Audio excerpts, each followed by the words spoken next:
How do I show? Yo, TT1. No, man, I'm doing a JY Dojo series right now, dude. This is for the future talent. The future talent. All right, we're gonna be in channel Dojo. I'm raising up the people to blast you, you know?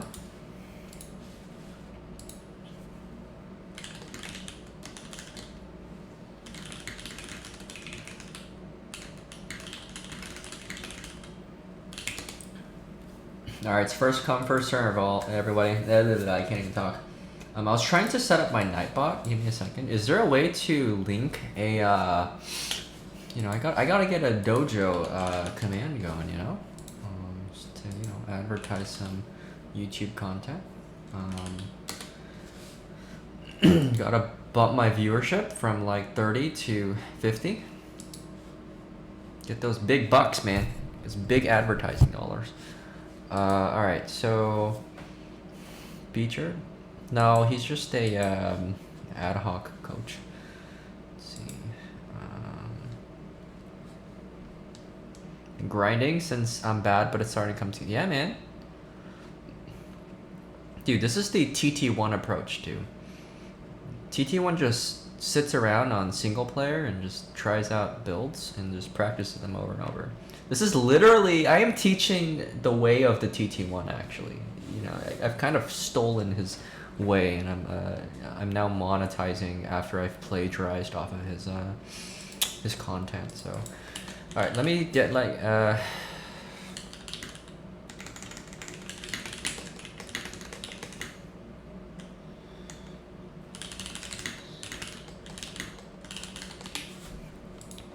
right, so I don't know how to get the link for the actual playlist, I guess. Like, I'll just link one of the videos.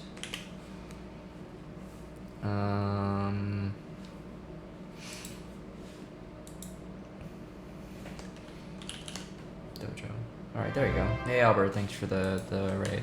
All right, so I just loaded some stuff there. Let's see, I made a custom version of Polypoid that has a no AI frozen Protoss. Oh, that's actually perfect, especially if you're a Zerg player. Because it's like, I don't know, I mean, like, when I play single player, it's kind of like shadow boxing, you know what I mean? You're just like, you just envision an opponent, but obviously it's better if it's kind of like their dojo. It's better if it's, you actually have people. But yeah, making a bot's probably better. That's probably the way to do it. I mean, maybe I'll just like steal that map from you and like put it in a, I don't know, a link or something. But all right. Wait, who is Protoss? Zen? It would be best if they, I guess they could all sort of play Protoss.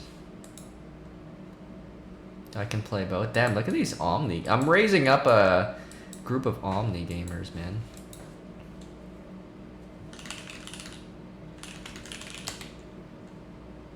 Yo, George, what's up, man?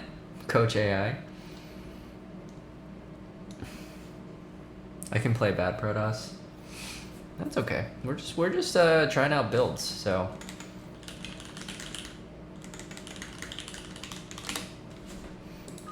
Yo, Gypsy, dude. Gypsy's gonna get blasted in the BSL.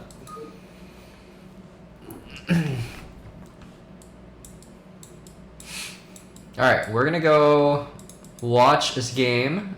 I don't know who's going first. We'll go with Zen. Zen's what, 1900 Protoss against Yenta, maybe? That's Sir.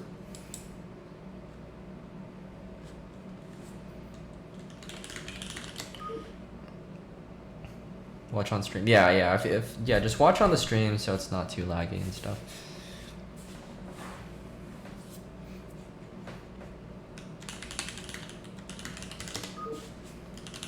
All right, we're doing this.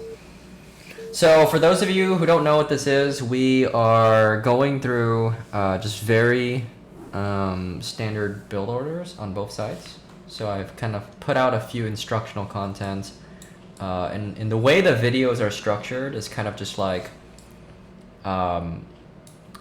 you have to view the Protoss and the Zerg side simultaneously. So like the Zerg player is also learning the Protoss angle, and the Protoss player is learning the Zerg angle. And I think that's like a very important like aspect to learn the game, because like if you only focus on your side, you don't really understand like the pressure points, and then you start to build like really bad habits, right? Like, oh, I don't want to do this is too hard, I don't want to practice that, right? But then like when you play from the other side, they're like praying, yo, I hope this person doesn't do that, right? So if you learn both sides, you can learn like, oh, doing this is actually you know, really effective. So it's gonna be a very vanilla overpull versus a Forge Fast Expand. Kind of have like, I kind of segmented things so people can just like track their metrics after every point in time.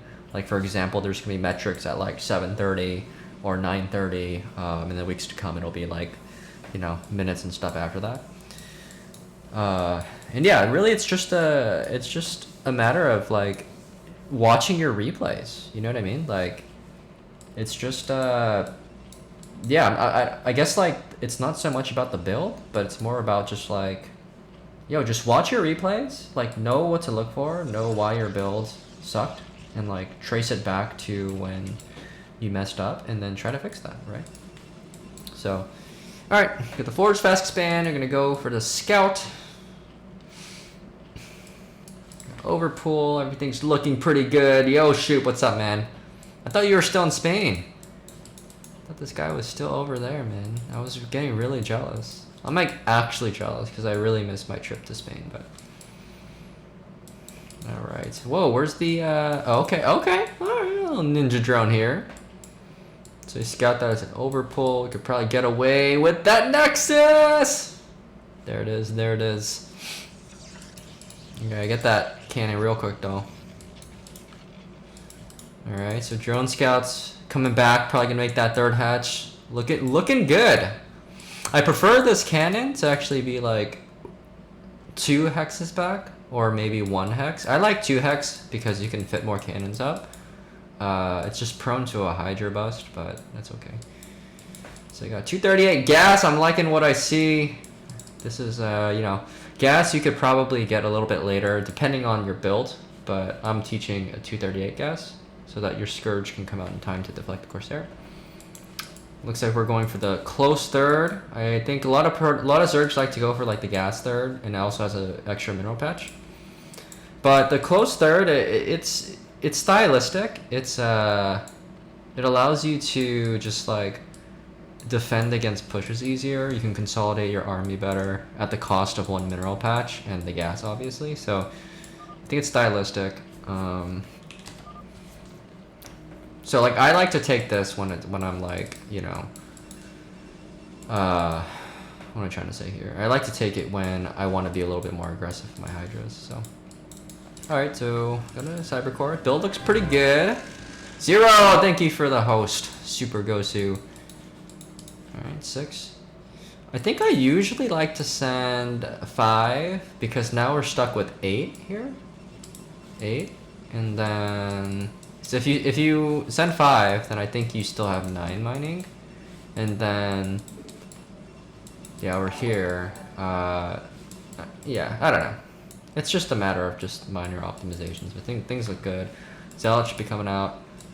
By the way, for everyone who's joining, I'm doing kind of like a live tutorial series for PvZ. So I'm just observing some players and some students and tracking how well they're executing their builds. The gas, Stargate, I like it. I believe these players are like around 1800, 1900 MR for reference. So builds look pretty good. Okay, got 2 pairs of lings. I think this might be slightly greedy. 4 lings is okay. Because the Protoss could also be sending out a Zealot right now, but he's not. And what I don't like is that the Overlord doesn't have vision of what's happening here, so like theoretically a Protoss can send a Zealot out and then he wouldn't know. But small things. Build's looking good. +1, +1. Oh, I love it. These guys have been practicing on single player. Got 6 drones. 9. Okay, I like it. 9. Alright, look at this drone spread. You gotta get your 9 drones here, 7 drones there, 6 drones there. Keep the, you know, thinking about that. 32 hatchery. That probe is still alive, dude. Yeah, sending the Zealot is for sure good. You can always pull it back because it forces them to make like more links. Because 4 links is pretty greedy here. You at least want to pump up to 6. Well, I guess there's a lot more now, but definitely want to plug that wall in. Come on, let's get the Corsairs. We're gonna go scouts. What is he gonna see? Okay, scout, scout, scout.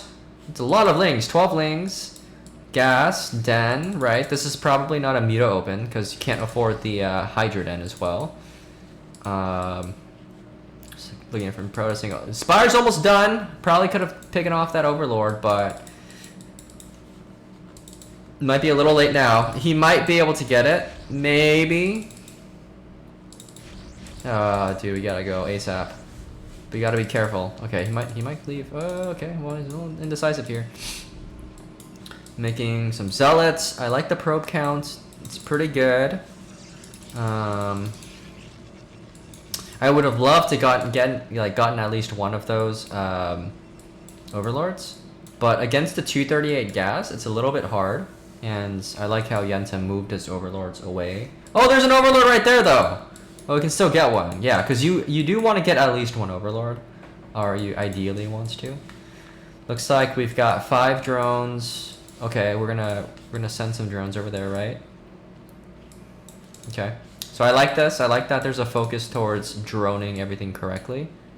And now he's probably going to start pumping some units. 30 more seconds until the first benchmark at 7:30. So we expect to see 5 Corsairs and 8 Zealots. Hopefully we have about 44 probes. The build is looking pretty good. The Templar Archives is almost there.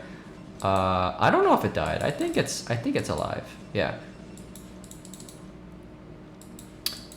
So things are looking good. I would love to see the Hydra Den more like adjacent rather than on top, because this is not Zealot tight. So one little adjustment there. This is okay. It's a little hard to, you know, do that. Okay, we're gonna pick off an Overlord. That's pretty huge. Second cannon behind. +1 looks like it's ready. The Corsairs are a little out of position, but it's okay. I think we may have lost a Corsair. That's probably what's going on. But we're going in for the push. We're not consolidated yet. But can we find an opening? You know, we might be able to just dash in there. Okay, that's fine. I don't mind leaving, because close distances, it's harder to find damage here. So we don't have the Corsairs quite yet, and we're just trying to see. Okay, third cannon, just in case there's like an all-in here. So are we going all in? Oh, he's gonna go all in. Oh, okay, so we gotta make some more cannons. Cannons. I hope the Templar is on the way. Okay, I think we're just going all in from Zerg, because usually you kind of just drone. But you should also bring your Overlords with us so that a Dark Templar doesn't, like, destroy you. Let's get back home! I like the all-in. Oh, we should have a storm by now! Yikes! Oh my goodness. That's a great bust from Yenta, actually. Is it over, though? I think it's over. Is it, though? Oh, he's not really sending. Oh, he's droning. I think he's just killing. Dude, this guy's throwing, man.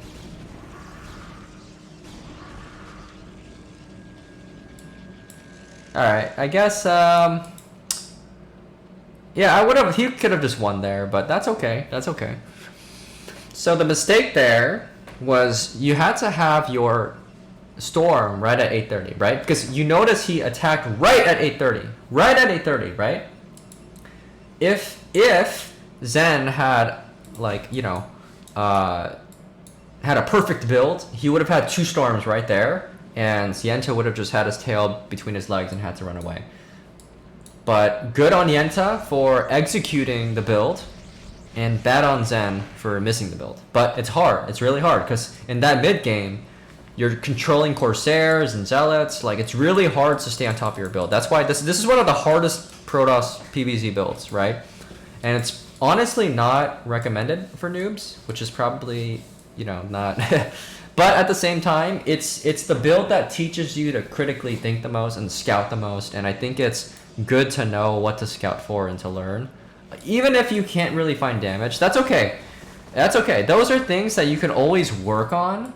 But at the same time, like, it teaches you a lot of good fundamentals about what to scout, right? Because you don't want to be a Protoss that just donks around without, like, scouting. You just pray that, like, your speed zealots work. I mean, like, sure, you'll probably win games like that, but you won't improve if you just do that all the time.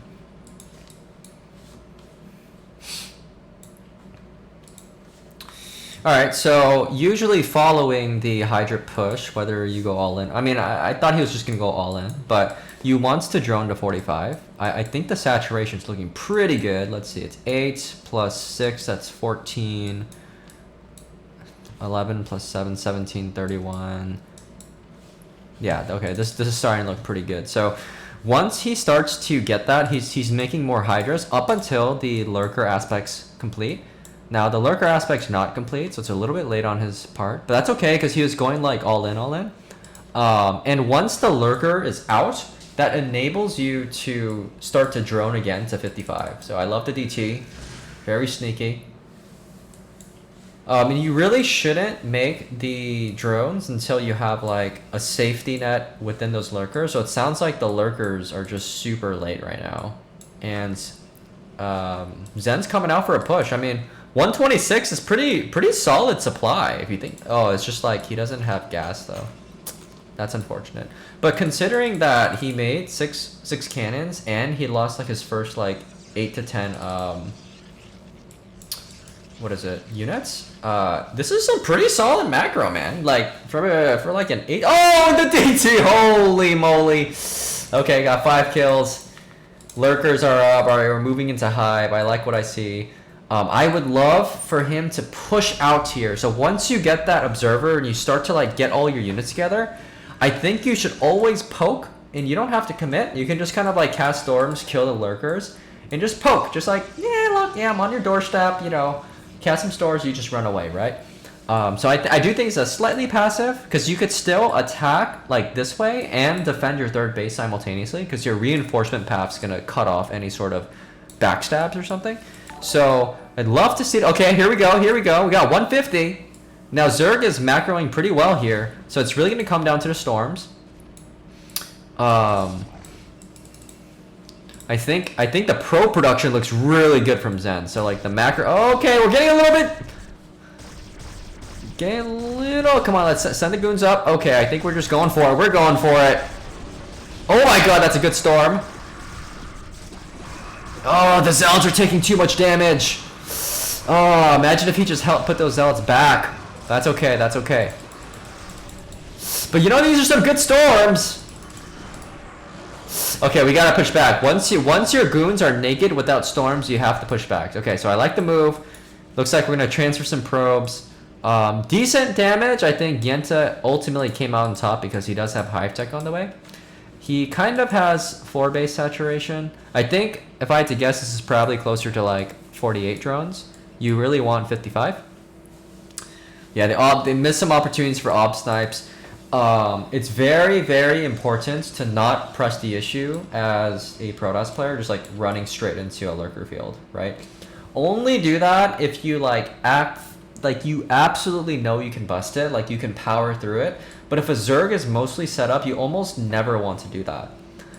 One little tidbit is that usually while you're pushing, I like to remake 4 High Templars behind it, because you have the risk of losing all your High Templars in battle, and you want to have those come back ready, right? Because right now he's completely naked with no High Templar. He's got like 1 here, but one thing is you really want to just have 4 High Templar behind your push, just so that you can replenish, and the rest of them should be Zealots, right? So you don't want to make Dragoons behind your push. You should usually try to push for around 16 to 22 Dragoons with your push. But as you kind of scale into this late game, I would love to see a more Zealot and High Templar heavy composition. So I don't love how we're posting out all the way here, but it could be okay because he's probably feeling pretty confident about his like econ advantage. So he's doing a pretty good job. Oh, you got that 2-1 upgrades too. Oh, baby. I like what I see, man. This Yenta kid's looking real strong, actually. Like the 4 bases. Now we're kind of getting to that stage of the game where you have to just deny, or find the weak spot. So, you know, it's actually, he can actually find the weak spot in the main base. Because, you know, if you post all the way out here, it is a little bit harder to kind of like reposition all the time.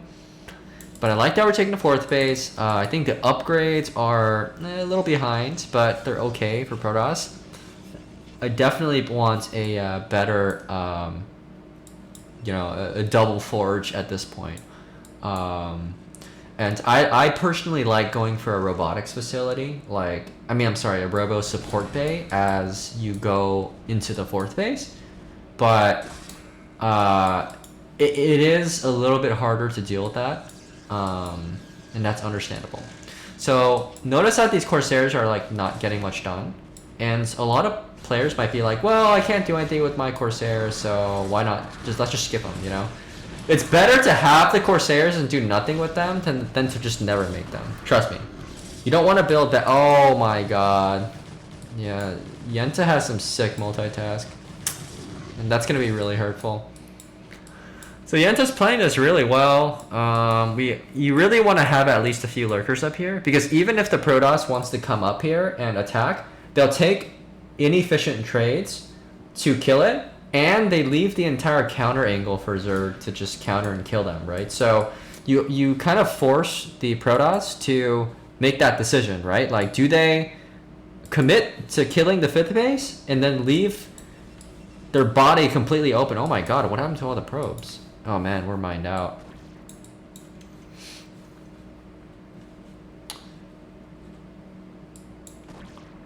So we might find an opening here, but we just don't have enough storm. Oh my god, the Lings.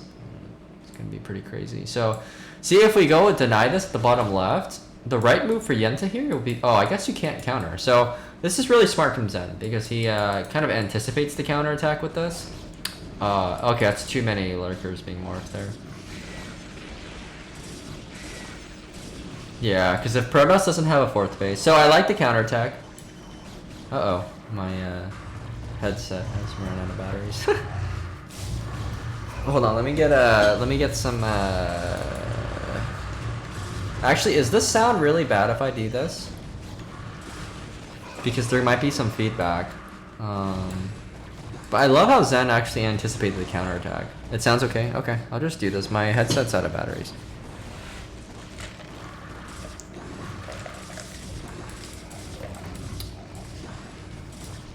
Oh, wow, we actually destroyed the 5th base, and we might be holding this. But, you know, we're out of money, though. We're not even sending the probes. But, dude, I guess there exists some universe if we just go for the throat and just win it, but I think we're just gonna be running out of steam. Yeah, this is like literally all the money that he's got. Beautiful upgrades from Yenta. 2-1 for Zen. Yeah, Zerg is for sure gonna win this one. Yeah, because we don't have any money. Because Yenta could still make... Okay, alright, GG. Alright.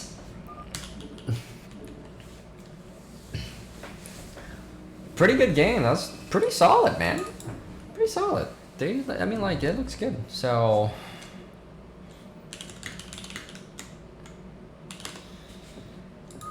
Alright, so I'm gonna go... Let's go to the replay. We can get both of them in here to kind of analyze. Obviously, you guys have already heard everything I say, but this would be a good time if you guys want to, like, ask questions just on either side.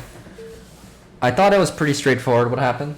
I think, you know, like, just with the practice of, like, single player sweaty. Yeah, nah, it's good, man. It's good. It's, you know, got a lot of people watching, you know. But you played really well, man. Both these players played really well. Like, I mean, like, to be honest, here's the thing. Here's the thing about like just grinding single player and grinding like your builds and like yeah, again, I don't know their exact MMRs, but they're like, I don't know, 17, 18, 19, maybe 2000-ish, right?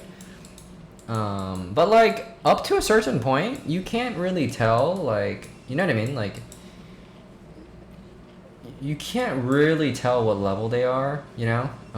Because it just looks good. Like, it just looks like solid play from both sides. Like, it's just, I didn't really see anything, so. When you go Hive, yeah, so that's a stylistic choice. Lately, the meta today is a lot more,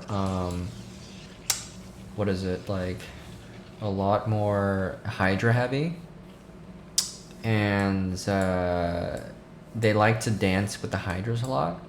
But the traditional way, like a year or two ago, when the meta was more moving into Hive-based play, you typically, like, a decent time to get a Queen's Nest was around 10 minutes, and usually around when the Protoss takes their third base, right? If they don't take their third base and they're going for like a 2-base all-in, you shouldn't go Hive. You should just hold the push. So if you want to go Hive and that's your intent to go Hive, then you should get it as they take their third base or around 10 minutes. But if you're playing more of like the meta style today, which is like super duper Hydra heavy, and like dancing with Hydras and like just killing the Protoss, which is harder to play, but it's still worth at least trying. And like, I don't know, it depends on your style. Like, it depends if you're the kind of guy that likes to play Hive in late game, then go play Hive, right? There's nothing wrong with that. But then if you're kind of the kind of guy that's like, I don't like Hive, I just want to like kill people with Hydras, then that's fine. So, all right. So I think here, so maybe a couple things. Make sure like the zealots are, you know, walling off properly here, because you never want to have this gap. Like, players will always like punish this, and they'll always check right at around 5, especially at around 5 minutes. That 5-minute mark is like the time by which you should plug in your holes, because that's around when their speed is finishing, right? So right at around 5 minutes it finishes. So if they had like 6 things out here, they could have just ran through, but this probe survived for a really long time, so that was really good. The other thing from the Zerg side is that we actually don't have any vision of what happens down here, so I actually prefer having either an Overlord or a Zergling covering the entire vision of everything here. So like, cause we don't even know, like, let's say you're playing some dude that like gets a second gateway and they're like streaming like 3 zealots down here, and then they just pop up and just surprise you, right? You don't ever want that to happen. And good Protoss players actually notice, like, hey, like, they're not even looking at my front. I could just sneak a zealot and just get into this little patch right here and then screw up your build, right? So I think from both sides, I think it's important to kind of clean this part up a little bit. Not a huge deal right now, but these are the things that, you know, if you don't have anything else to practice in the first like 5 minutes, might as well practice that. Otherwise, build looks pretty good. Let's check the probe counts I thought the probe count was pretty solid. Little block there on the Corsairs.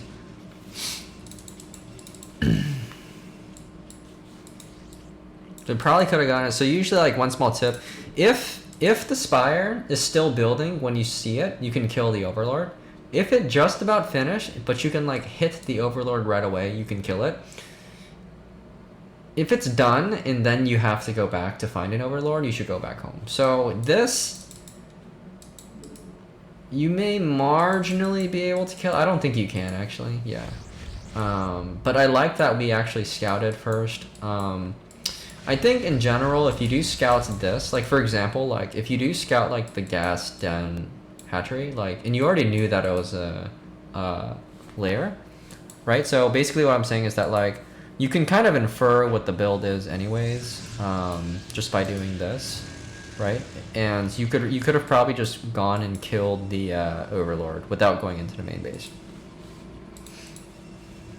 So that killing that Overlord would help to slow the Zerg's build, right? So for example, let's just watch from the Protoss angle, right? So you see this, you see that, right? Like, so this should tell you everything that you need to know. right? Because like you already know that's lair. This has to be a spire opening. It can't be anything else. I mean, what are they gonna do? Like just make like a bunch of lings? Like I guess they could go like double evo chamber or something weird at home. Or it looks like we even saw the spire with the probe. So in this case, I would have just gone like you want the minimum amount of information to know how you could respond in your decision tree, and this is the minimum amount of information, and then you could have just killed the overlord and came back home. But that's okay. I prefer to scout more than less. Yenta's build was pretty much immaculate. I think the only problem was like we just don't know what's happening here. Scary didn't have time. Yeah, that's fine. It's fine. So I guess like one thing to remove that fear of like whether or not you don't have that time is, and this is why I kind of stress the gas timing as kind of like the importance thing, right? So as a Protoss player, why is the gas timing important, right?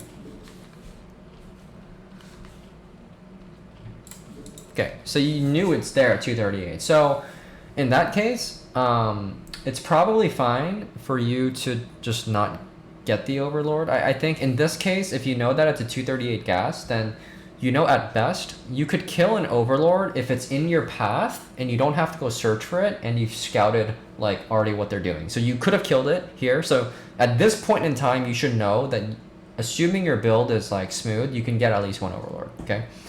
But if you have to go all the way to the main and then you have to go find an overlord, then you can't do it. But if you find one on your way there and you've scouted like you did in that path, then you could have killed it. So this is why like the gas timing from the Protoss angle is really important, right? Because if they go for a Hydra-based opening, they might go for a gas closer to around 250. And if they go for a gas at 250, what does that mean, right? You can go all the way in the base and then you can go out and then you can still kill it, right? If they're going for a spire. You can even kill two overlords if you kill the first one really fast and your second Corsair comes soon, right? So that's why like the 238 to 250 or even post 3-minute gas is super important. So these are the kind of things that you could kind of build together over time. So, all right, let's fast forward. I think it was pretty straightforward what happened. I mean, we did lose a Corsair. The attack was pretty good. I like the gateways. I think the build overall is good. Looks like we went 48 probes, which is not bad, by the way. There's nothing wrong with 48 probes. It's a little bit more economic, but the problem here was that we didn't make the Templar. So let's see when the Templar Archive started. I think the Templar Archives was like decently on time. So 6:30 is the time for Templar Archives. So 6:43. Okay, so we're 13 seconds late. So it's not only when you make the Templar Archives, but also when you actually start making like the Templars. You know, so once this is up, you want to have that second gateway. I like the second gateway. Templar first, bam, right now, and then the Storm. So you see how like the Templar is just delayed. Oh, we made a Zealot. Okay, that's why. Okay, yeah, we should cancel that. And so, I love this play from Yenta. The only other thing is I would love if he brought some of the Overlords so that we don't get slashed by DT. And notice exactly when they arrive at your front door. 8:30, right? So right now, if you had the Templar, it would have just stormed right away. We would have pushed this away. He's droning behind us, but his droning is a little bit late. And notice this, right? He's played a little bit greedy. So if he's going for an all-in, he's got to bring all of his Overlords. So if you see this, and if you can with your multitask, you should swing around with the Corsairs and counterattack, okay? Because they can't get away by doing that. They can't get away by like just leaving their Overlords back at home, right? Because if your Corsairs swing back around and they see their naked Overlords are getting killed, they might move back, and then you buy yourself 10 more seconds, right? So this is totally a greedy play from Zerg, that they are leaving their Overlords naked and they're not making Hydras behind this, right? So if they made a Hydras behind this to defend their Overlords, that's fine, right? I mean, I guess there's 6 here, which is fine, but over here you have to punish that. And because we didn't punish it, we got punished. But otherwise, this bust was really strong from Yenta. Probably could have just won it here as well, but decided to play it out. But otherwise, yeah, I think the mistake from Yenta here was his upgrades were late, right? Because we should have already had range by there. And then I almost feel like we didn't start the lurker upgrade immediately, right? Yeah, so it started at like 10, 10, 15-ish. So it should actually be almost done by now, right? Well, it should be done. I think like lurker should also be starting. So you're kind of in this weird spot where if you don't know like if your opponent's coming out or not.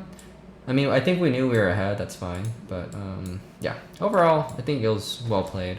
And then I think Zen played it pretty well. His macro is pretty good. He's got his gateways out.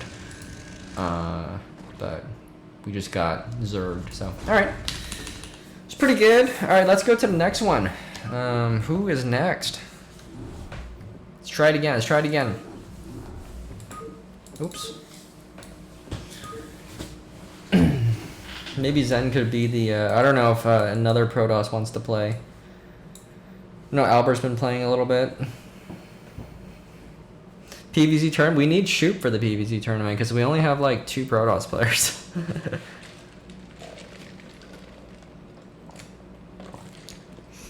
There were like 25 people and like 3 players were Protoss and like 22 were Zerg. So it would just be like, it wouldn't be very fair. But to be fair, like some of these players have also been like off racing as Protoss. So I don't know if anyone else is Protoss. I guess Yenta wants to. Guess Yenta can play Protoss. Or Jiffy. No, it's okay. Alright, let's get Jiffy in. Let's get Jiffy in one game. Since Yenta played. Alright, get in here, Jiffy.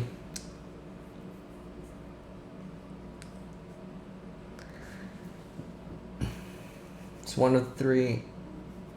Why? Actually, I don't know. I don't know if Jiffy's a Protoss player or a Zerg player. I don't know. But, like I said, if you have the time, I would encourage you to play both. But it's just hard to find the time. So.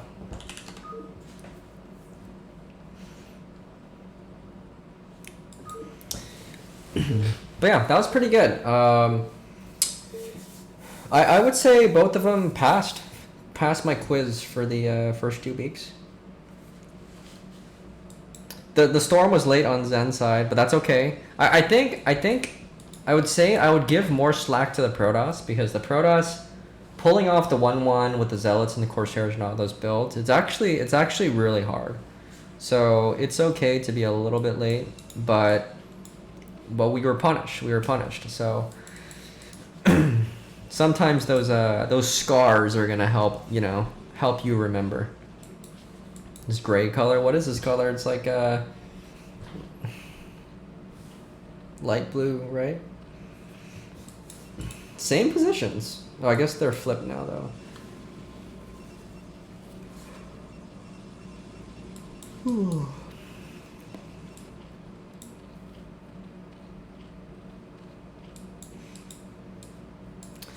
I've seen this wall layout. I forget how it goes. Is it like this and this?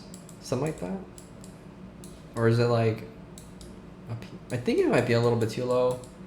But I've been trying to learn it where like your forge is a little bit lower than like the gateway. Alright, the big overpool.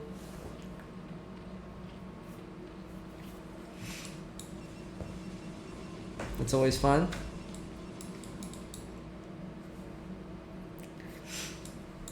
Alright, I like the pylon scout. I mean the forge scout into the overlords. We know what's going on. Yeah, it's called like bluish gray. Yeah, looking at this, I feel like the pylon should be up here so that we can fit 2 cannons and then a gateway. So I think like the idea is like you want to try to like position it so you could your forge doesn't get picked off. So I like the scout. It's always nice to like block the hatchery because if you can, I think if you can delay the hatchery from coming down by 30 seconds, you actually deny 2 larvae. So that's actually huge, especially when it comes to like 973 and stuff. It's hard to go 973 if your hatchery is blocked for like a little bit, because you're just denying larvae from the Zerg to actually like get to their saturation. So it's actually super important to block the hatchery if you can. Don't go overboard with it, you know, with like all these massive pylons. Like you can get a pylon, but I would try to like block it with your probe first.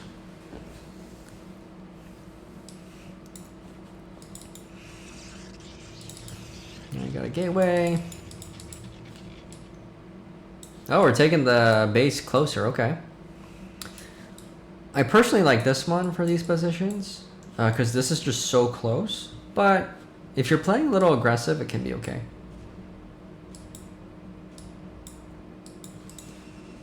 Alright, build looks pretty good so far, man.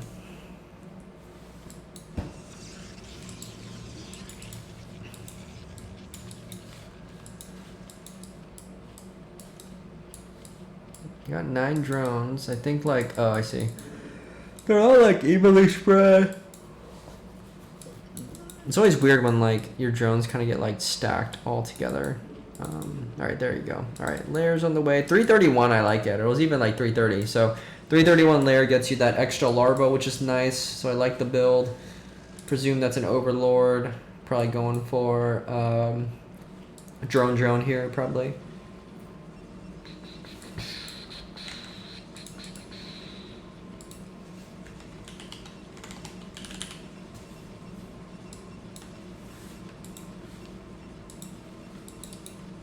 What's March 31st? Oh, 331. It was March 30th, dude. He was a little bit earlier. Overlord's out, probably going up to 6 extra larva day. Dude, if I ever start a company, I'll have a extra larva day as a thing. So, Pain Train TV. What are we watching? So, I'm holding like a dojo series. Basically, I'm teaching a build from both the Protoss and Zerg angle. You know, I'm putting out some content, and I kind of have like a live group of students that are like working on this. And so we're just practicing the builds on both sides and kind of checking to see if they've been doing their homework and pulling things off. So again, I'd love to see the Zealots kind of in position for the wall, especially at around the 5-minute time. So yeah, these are just kind of games from like the students executing. So we got 10 lings. Oh, we got Overlord blocked. That always hurts. That 27 Overlord block. Okay, it's down there now. So the build got a little bit messed up because of that Overlord block. Stairs up. Oh, we got a Citadel really fast. So usually the Citadel, you come before the, or after the Stargate, because if you make the Citadel before, you can't get +1 air weapons, which is a fine build. You can still do that, but it doesn't line up well. You see how like the air weapons started a lot later? Because you don't have gas for +1/+1 and the Citadel. The Citadel has to come later. So an earlier Citadel means that his leg ups are going to be operational sooner. So pretty standard stuff. All right, we got the Corsair. So the Corsair is going to kill the Overlord first. So this is super risky. Like we're going to guarantee damage at the cost of scouting information, because like we don't actually know what the opponent's doing. So if the opponent is going for like straight mutas here, then we just die. So that's why like killing the Overlord is very risky. And if you kill it and then you scout, then you risk the Corsair getting hit by the Scourge. So at this point, this is definitely a little risky because we don't know what's going on. But at least we did some damage. Oh, wow, we're gonna scout it. Okay, so the Scourge is coming in. Let's see what he sees. Okay, the Stargate's not flying. Okay, the 630 Templar Archives is nice. You usually want to have the Stargate at a similar spot to your cannons so that they can't just camp it. Yeah, because then otherwise they'll just camp it. Yeah, nothing we can really do about this. So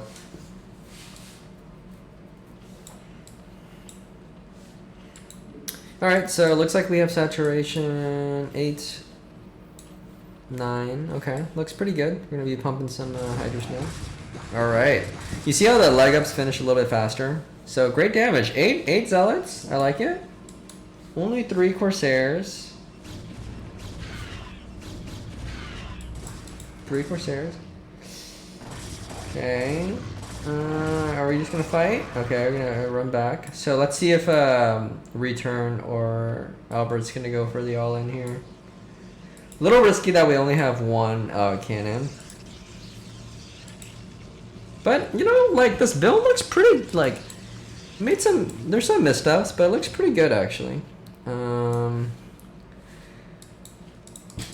It is a little risky to have, like, the overlords just hanging around like this. You should definitely keep them babysat.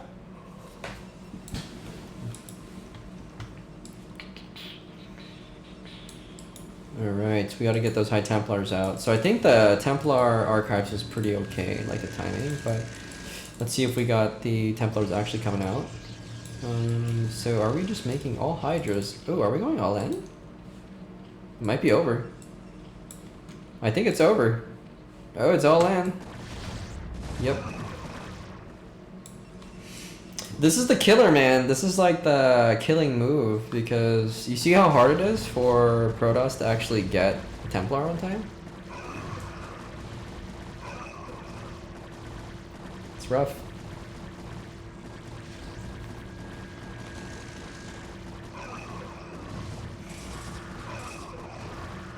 Yeah, so I mean, this is exactly why you have to like do that. Like, you have to block things in time, or like you have to get your Templars out, or else that's just gonna happen. And you also have to like scare your opponent to just doing that, because we've seen both times they just absolutely blasted their opponents. You just make Hydras and you just go. It's actually really hard to stop. And even if they have Storm, you could still lose if you like whiff the Storm. Jiffy, no man, that was actually good. You swapped the build a little bit. You got the Citadel early, and then you got your +1 air weapons late. But like, aside from that, you played it really well. So I really like what I saw in terms of just like the build, and it looks really good. It's just that Albert's build. Albert made a mistake. He didn't make that Overlord.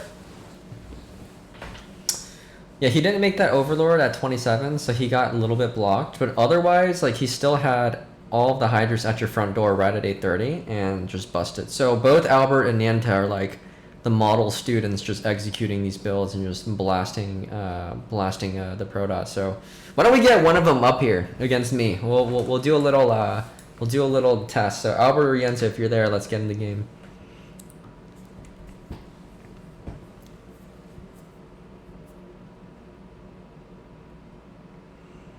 We need some vengeance for the Protoss, you know?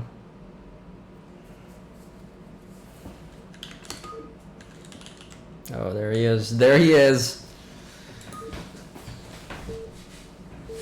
But but like you said, like, they both executed the build really well, so you know, you could beat really good players doing that. All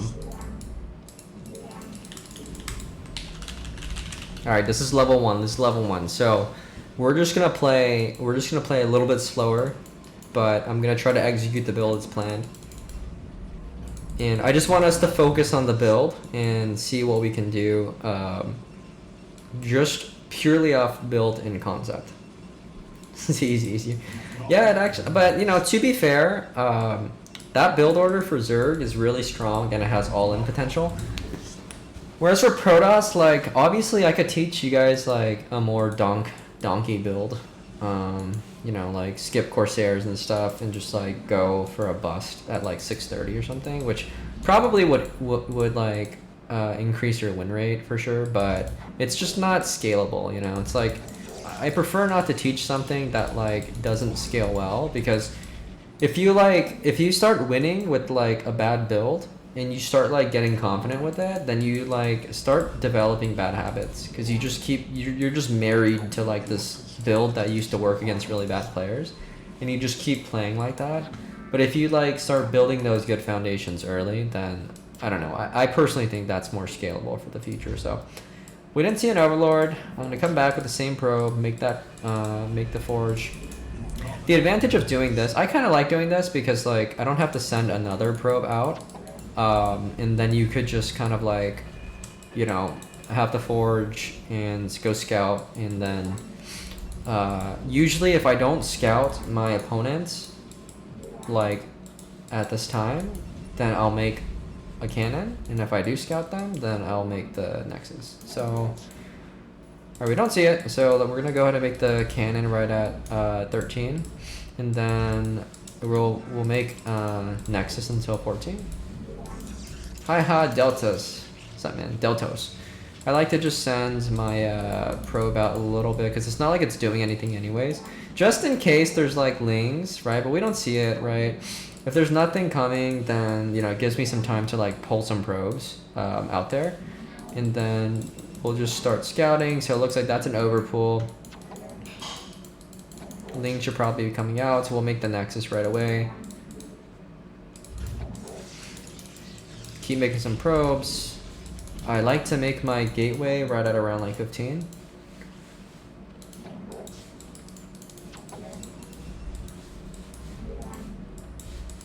And then usually, oh, that's too close. Usually I'll make my, if I made the cannon first, I will definitely make the pylon at 16, and then the gas at 17. We'll just scout around, see what's going on. I believe that's a 238 gas. Yeah, see how it's almost done already? So we're just gonna go make this. So you usually want to keep the probe in the base, like until around 331, which is extra drone scout day. I mean extra larva day. So let's try to keep it alive until then. And then once that's done, we let's go ahead and make the cyber core. Okay, so we see the layer, and then we'll transfer about 5 probes.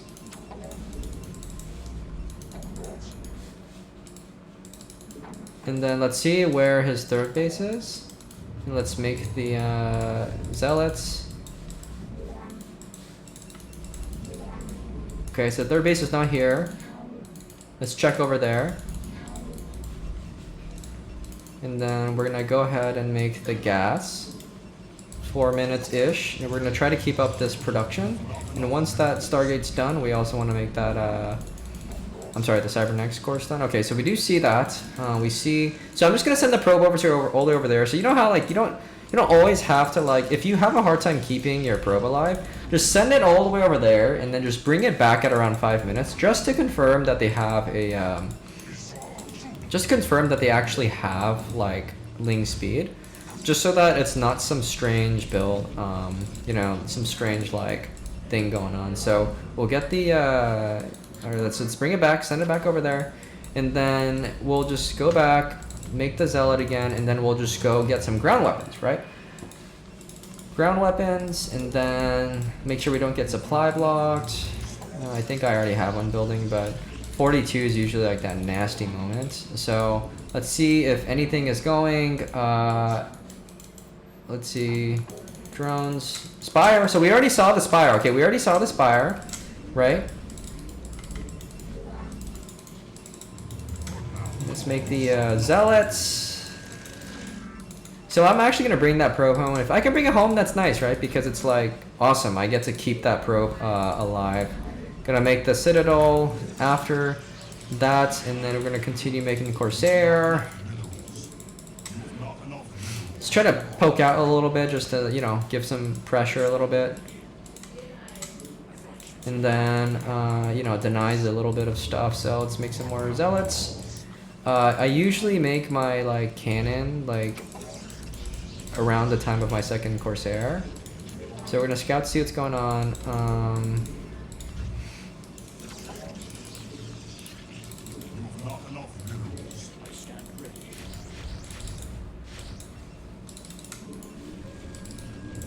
let's just keep going with our build. Looks like he made some lings preemptively. We already know what this is because we already saw like all the Zerg buildings, and we see that, yeah, this is obviously 5-batch Hydra.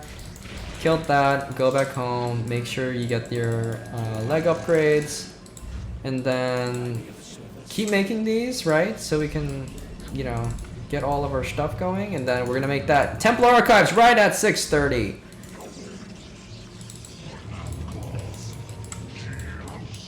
Okay, so we're gonna keep banking up some stuff, right? Making sure we're all good. How many I got? All right, I need to make one more, and then we're also gonna make that. No. Make that second gateway. Make a couple more probes. I think we're golden.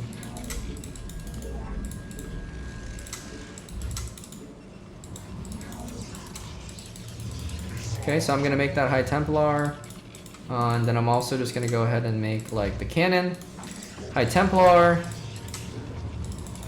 Oh, did I lose a Corsair? I may have lost the Corsair, which is not good. But we're gonna move out. Let's go. Let's go. Our upgrades are all good. And then behind this, I like making 2 more gateways.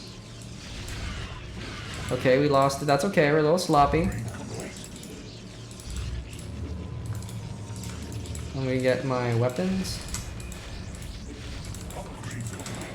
And then I'm actually, because it's cross positions, I might actually be greedy and get like some more stuff. So let's see what we can get done here.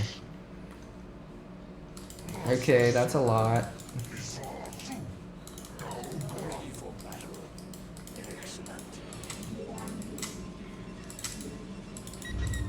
So you don't have to be all crazy, just kind of like scout around, see what's going on. Oh, baby. That's an opening.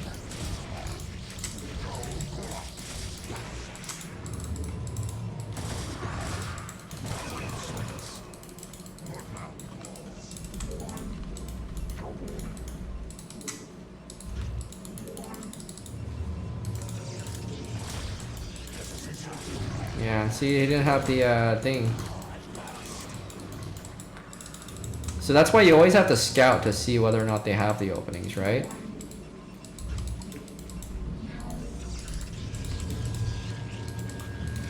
So it did a lot of damage there. So from here, you could probably go for like another bust. And, you know, it was probably just like, maybe he got a little nervous, you know. So that's kind of why you have to like really, really make sure that you're like watching everything. So you want 4 High Templars, you got 4 High Templars, right? And then we're just gonna go like scout. So he's droning, looks pretty good. Let's just see what's going on, right? So obviously like he made drone rounds, right? So he's kind of coming back. Can we punish this though, right? We probably can punish this, right? Because we want to come out. Let's just come out and then see if we could get some damage done here. Because he might be a little bit greedy, right? Like maybe he's trying to like recoup some of his like losses here. So we're actually gonna see if we can bust him like before the you know, like before his High Templar are out. So I mean lurkers are out. So let's go. Make sure we're not getting like bopped by anything.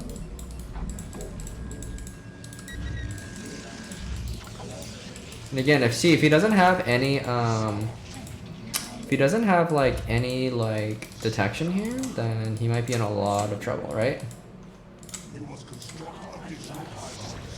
Oh man, he's out of position. So I think we already got that storm off. Oh, did we though?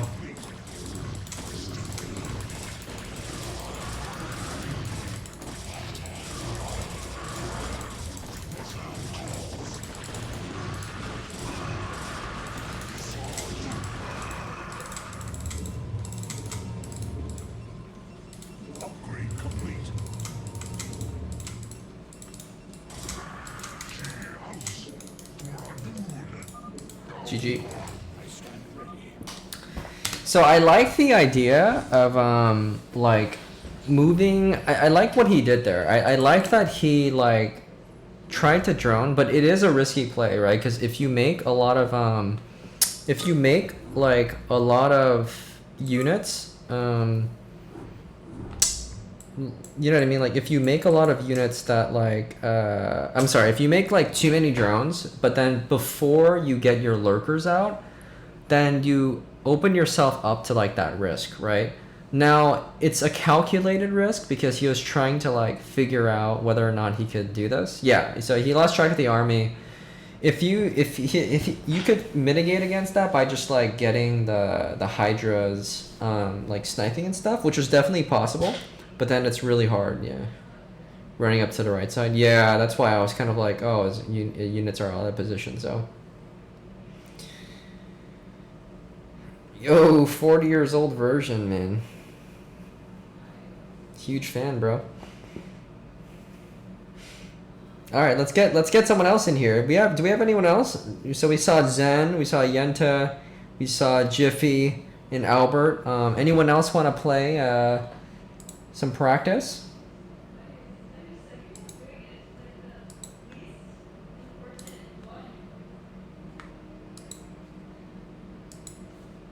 If not, we could go with any one of the existing ones again, or we can do a Zen versus someone else.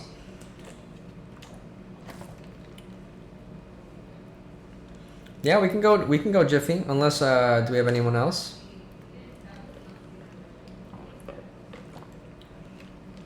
ZVP. So I'm gonna prioritize people in the dojo cohort, but if maybe afterwards we can play. Observe. Nah, let's keep the observers out just so we don't have lag. All right, let's go Jiffy. Let's get in here, Jiffy. Wait, are you a Protoss? Oh, you're a Zerg. Okay. Oh, okay. So he was just playing Pro. Okay. All right, let's try it. Let's try it again.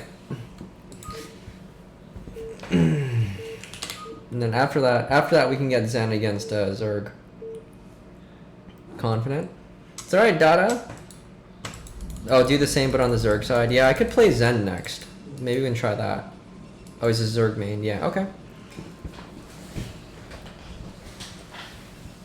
I mean, his Protoss build, it looked pretty good. It was just one thing that got flipped, which was the Stargate, the Corsairs and stuff. So he got the Citadel before the +1, so his build is a little bit wonky.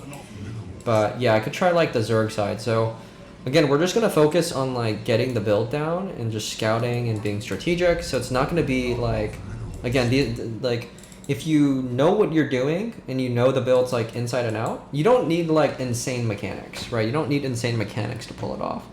Obviously, like it scales at the pro level. Like the better you get at your mechanics, the more deadly the build becomes.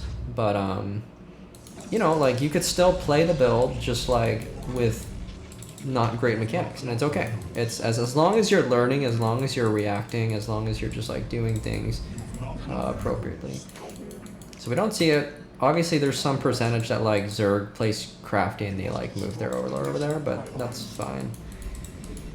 Yeah, if that happens, then like you just accept the loss if they're going for like a 4 pull or something and you don't scout it. So let's get the forge.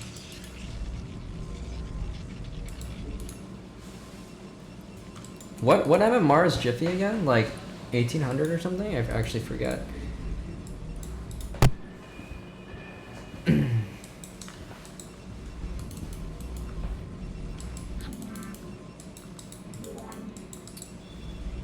Alright, so let's see if he's there. If he's not there, then I'll make that cannon. Okay, he is there. So I should block the thing, but I'm not gonna. Okay, so it's overpull. And so overpull, you can make the nexus first. On super close maps, like the Ling can kind of run through, but so I like to go 13 nexus, 13 cannon here.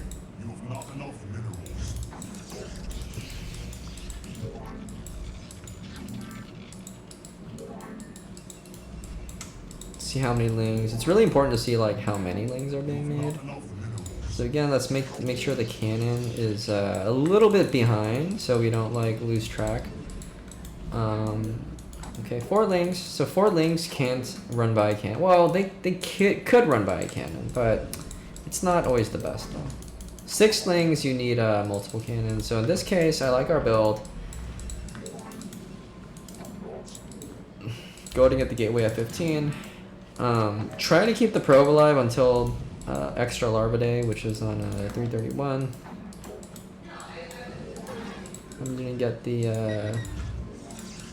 oh no, oh no.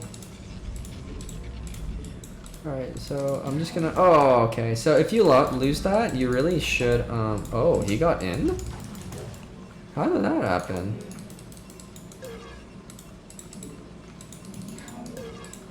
Okay, I mean, I was wrong. I thought I was able to deal with that. So our build is going to be a little bit messed up, right? Because we're dealing with this. But, you know, you should...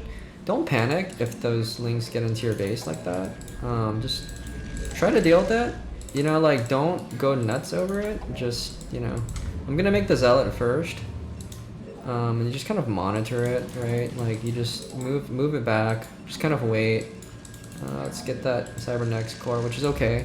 If you remember, like, there's some universe, like, where he's actually doing damage to himself, because, like, he might not be, like, I have a theory, I bet you, unless he's really good, like, I bet you he's also, like, damaging himself a little bit here, you know, because, like, it's hard for the Zerg player also to, like, deal with this, you know, like, do this micro and stuff while they're going on with their build at home. So there's like a what I'm trying to say is there's a cost to the Zerg player, like, doing this. And so now I'm gonna attack him, and I'm gonna chase this one back home, and then we'll try to, let's get that Stargate. And then let's continue to make some probes. See, this is the cost of this, right? So we'll just target fire that hatchery.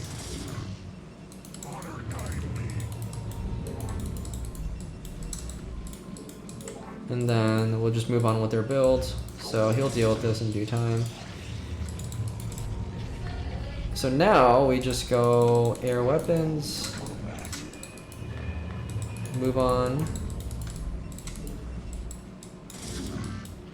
Yeah, so he got a little greedy because, like, you know, he didn't have, like, anything, like, he didn't have his units out. So Spire's on the way. So his Spire is gonna be, like, really fast, actually.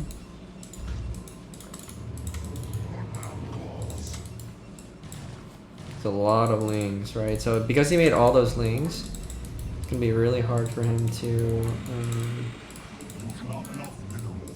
it's gonna be hard for him to kind of, like, drone up here. But I'm gonna make my let's just scout with the Corsair, because, like, my tech was late, right? Because he got the lings in. So we're just gonna scout and come out and come home. So, oh, you should also make, like, the pylon by your natural in case he does go mutas, and I don't actually have that. So no gas, which is a good sign. Hatchery, so he's kind of moving on with his build. Okay, it's done. If it's done, you kind of just go back home. You just scout to see it, and then you just run. So his drone count, you see how low it is, right? So no Hydra done yet, no gas. So, like, all right. So now it's going just fine. And then we're gonna make our, like, Templar Archive. So, like, the Templar Archive, it's okay if it's a little late because we did some damage, but you should just keep it on time.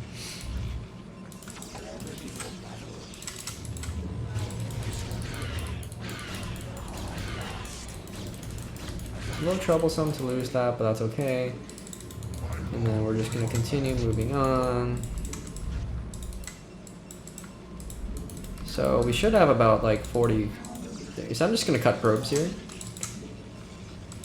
And then just make some pylons. So I think we have, like, 42 probes, I think. Alright, so I only have 6 zealots because I lost one. That's okay. So I'm actually gonna make a Dark Templar here, and then make a second cannon.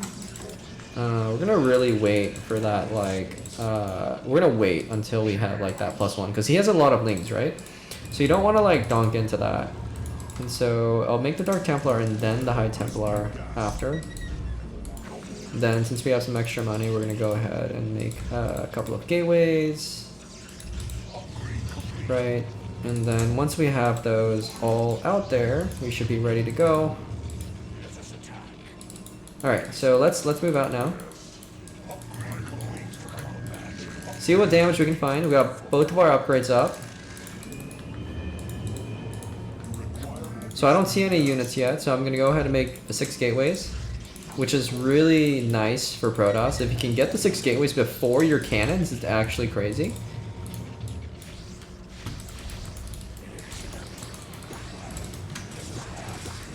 Okay, so we can't quite get the damage. Might need to make some cannons though.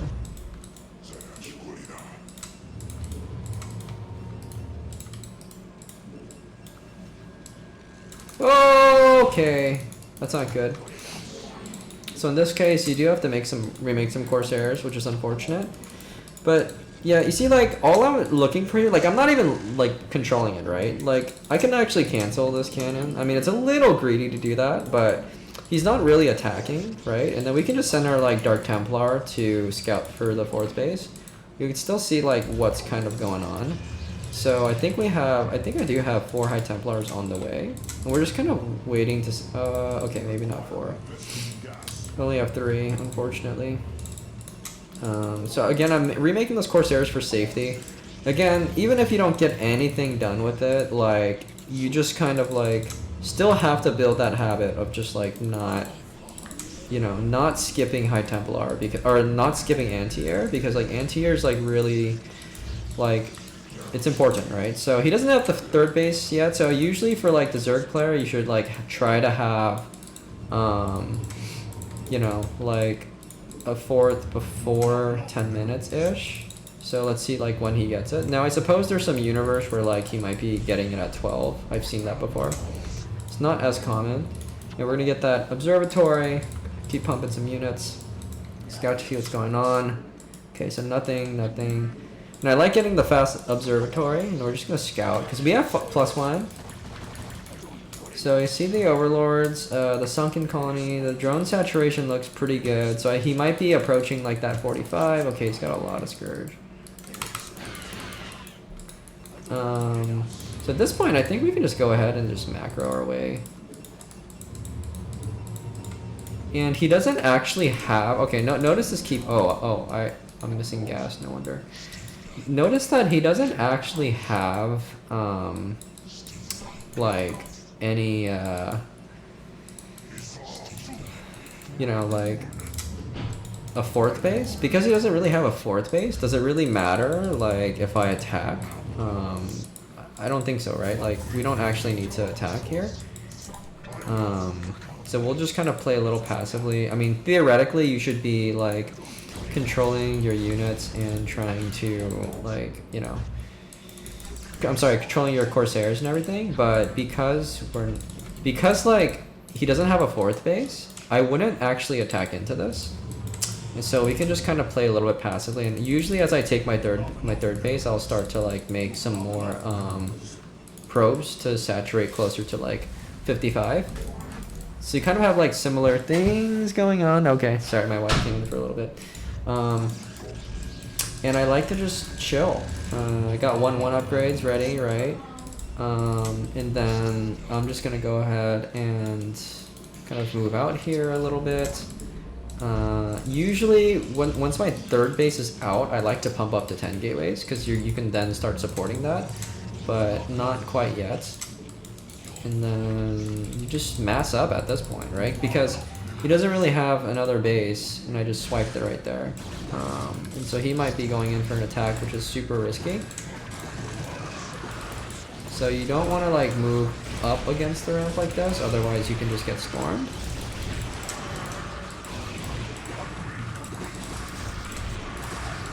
It's a pretty formidable attack though. So it was a worthy attempt. GG. So like, it's but he played it, I think he played it okay, right? Like, what happened again? Oh yeah, he got the lings in the base. So like, Usually, like, especially at like, you know, obviously if like a pro gets, wait, how did he even get the lings in my base? I'm actually curious. Did he just walk in? My cannon wasn't done. Okay, so you do have to like kind of block with your probe, like body block or bring a second probe. Like obviously I didn't see what was going on, so you just like slid in there. But kind of the point that I'm trying to make here is that like, obviously if this is like a pro gamer ling, like this should terrify you, but like you do have to understand that like,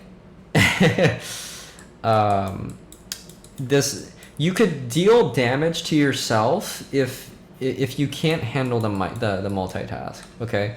And this is really hard, right? Like, you know, I have a hard time doing a similar thing as well, making it effective, because you're now having to split your attention across doing this and this, right? So from like the Protoss angle, like, yeah, if you're playing a better player with good control, then like, yeah, you're probably screwed. But the best thing is just like stay calm and just like try to like watch it and like, you know, just be really, really vigilant, I guess. And then if you send the zealot to their base, you can also divide their attention more, and that's usually when you can start killing it. So notice that like, yeah, this is nice, but at the same time, like, it's not the end of the world for Protoss either, unless you're playing a pro, right? Because then you deal with this, and then like, okay, well, this is really hard to deal with because he has to keep track of what's happening up front. He has to do this. He has to execute his build, and he has to deal with this, right? Which is like 4 things at once. Whereas like for the Protoss side, it's hard to deal with the ling, but it's actually less effort, I think, to deal with the thing. So we got some kills. That was pretty nasty. And then if we just kind of move forward the builds, I'll play Zerg next. Kind of going through like the strategic stuff. So that's not, yeah. So I would try to send 2 Scourge out to the front so we know exactly what's going on, and then you just send 2 to scout. So you should kind of see this as a standard 1-1 timing. Looks like we went for the sunken, maybe because we thought we were behind. I guess that's okay. I'm not sure if it was absolutely needed. Actually, maybe it was needed. But I like the Sim City looks good. I like it. It was well defended. Terran? No Terran, maybe next time because trying to focus on like the Zerg and the Protoss. So this was beautiful, right? So now the next stage of this was so he's short two drones, and that's okay because I killed 2 drones, right? So I like the count, and I think the next stage from here is to go drone, right? Drone, and then start getting like the lurker upgrades, right? This is kind of like that 730 to 930 range. Because now we're kind of just like sitting and we're like, oh, what do I do? What do I do? What do I do? Right? So it sounds like we got to a place where we're maybe a little bit confused as to what to do. So I guess we started making some drones. I think we overmade the overlords a little bit, unfortunately, which is fine. Got to get up to that 45 number real quick, and that lurker aspect. Okay, see, this is one of the things. Like the lack of the lurker aspect or the late lurker aspect is kind of biting us here because we can't really do anything until that happens. Right? Like we can't really drone, and we're also short by 8 drones, right? So that's why the lurker aspect's really important. So we went for an all-in push here that didn't work out, but that's okay. Otherwise the build was pretty decent. Yeah, the zealot. It's tough dealing with that. So all right, let's get Zen in here. Let's get Zen. We'll try it from the Zerg angle.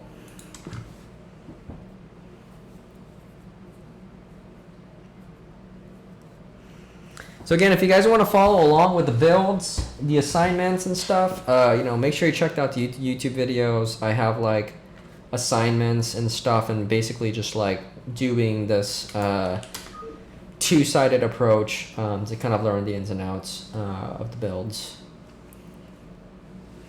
And yeah, I guess like this is kind of like, because we're spending an entire month on 1 build, or I guess 2 builds if you consider it on both sides, you really get to learn all the details that you should learn. And it's not even everything, right? Like there's so many details that the pros know that I don't know.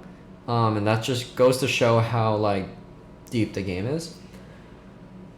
But again, the point of doing this is like so that when you move on to learning another build, you can apply the same approach of like studying both sides and practicing all these little timings so that you can really get comfortable with the build. So it's better for you to like practice a few builds very, very like intimately than to like flop back and forth between like 10 different builds to try whatever you think works, right? Trying new builds is kind of like an escape sometimes, like, oh, you know, like I'm losing, so I want to try this build to like fix my problems, right? Which, you know, the build can help, but at the same time, like, there's no substitute for just doing your homework and like practicing like for all the ins and outs. And if you know all the ins and outs, then you can be pretty good, even if your mechanics are not that good. All right, let's do it. Let's do it from the Zerg side. Let's see if Zerg is playable from one hand.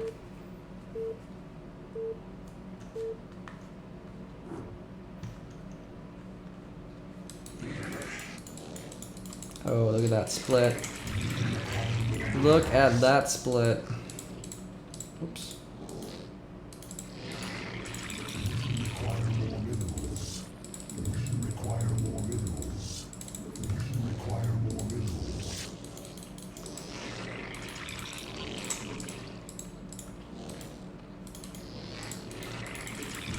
Kind of trying to like get it so that they hit like the corners. Still bad at the split. The split. Yeah, I mean, it's okay. Splits, you know, you practice it every game no matter what, so eventually you'll get it.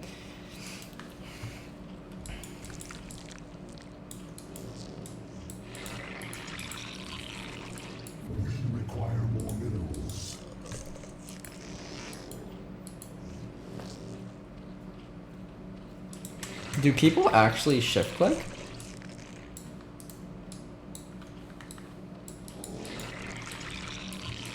Alright, maybe after this one we'll get like another, we'll observe the PVZ. Oh shoot, my scroll is late. Artos is shift click? I didn't know you're... Well, are you supposed to shift click? I don't know if that means you should shift click. So...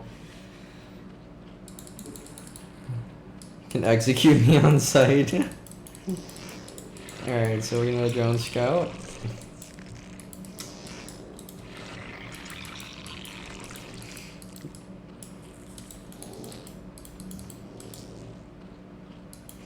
Let's go ahead and send the drone out. See if there are Protoss brothers over there. Require more minerals. There he is.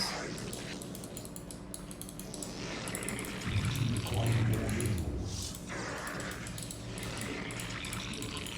Require more minerals.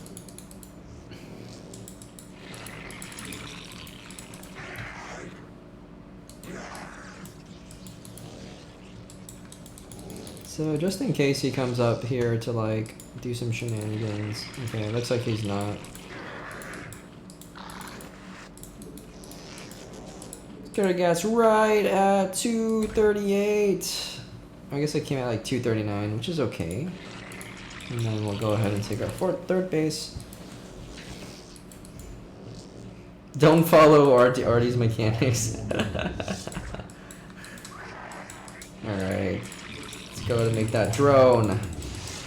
Alright, so what we need 12 drones at the natural, right? Or at the main base, right? So that's 10 plus 2. Get our gas.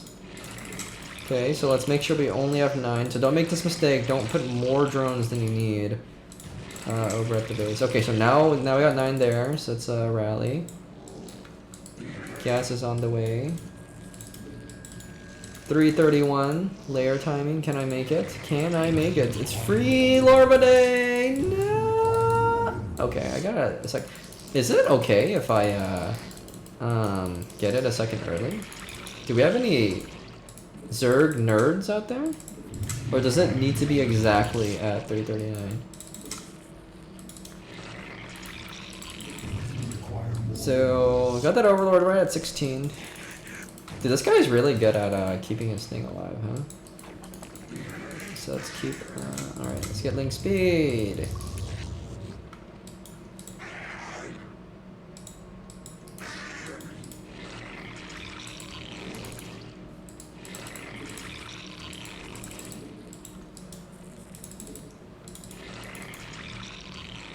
Yeah, we need Striker in here.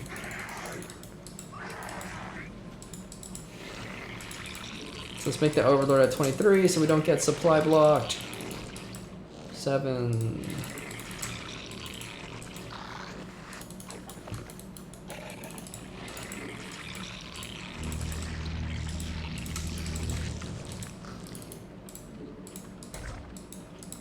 So once you make that spire, make sure you replace that drone, right?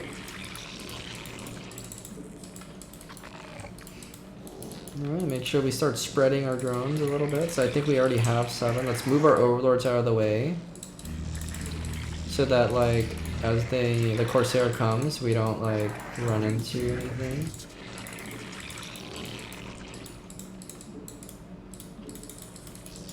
Send some more drones.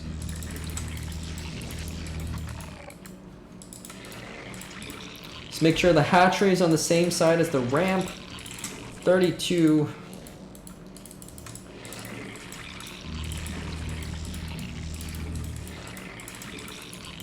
So he's not really moving out, right? Which is fine, makes life easier for me. Require more minerals. Oops. I like to make the den first usually. Den, Evo, gas. And then usually I like to like make that. Spawn more overlords.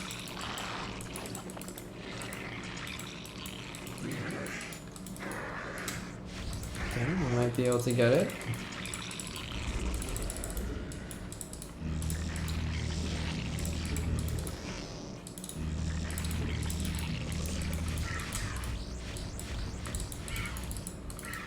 Okay, we saved it. That's good news.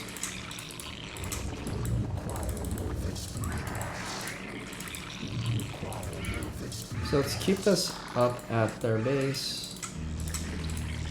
Start making some hydras. I'll scout to see what's going on just to make sure we're all in progress.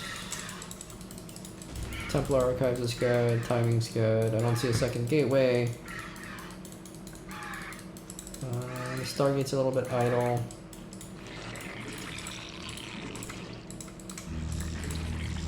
Make sure we get the Hydra range.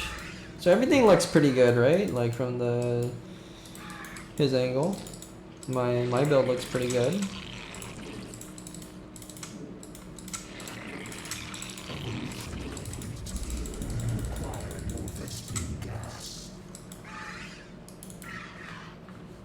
Just want to make sure that we are safe, right? So it's right about 7:30.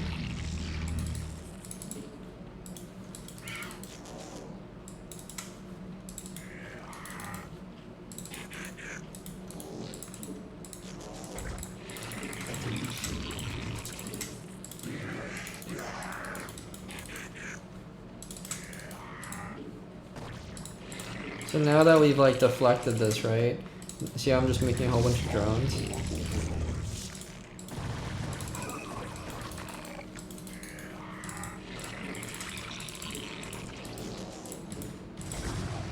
Oh.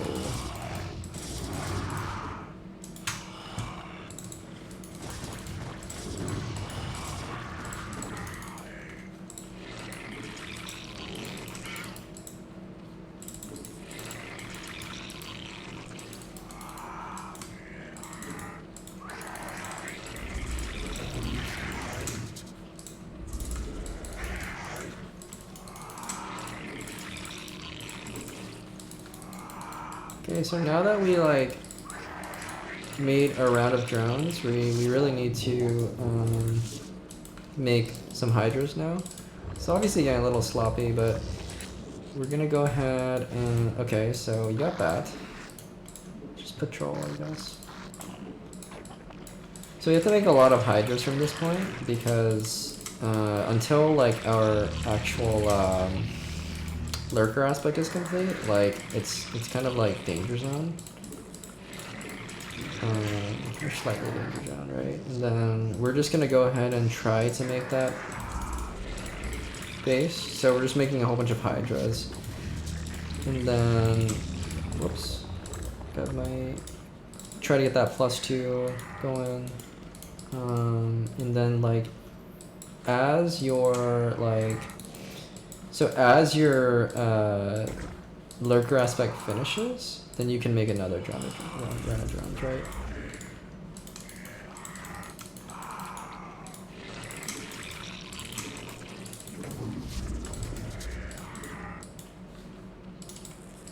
So now that like my lurker aspect's done, I'm kind of like in that clear zone, right?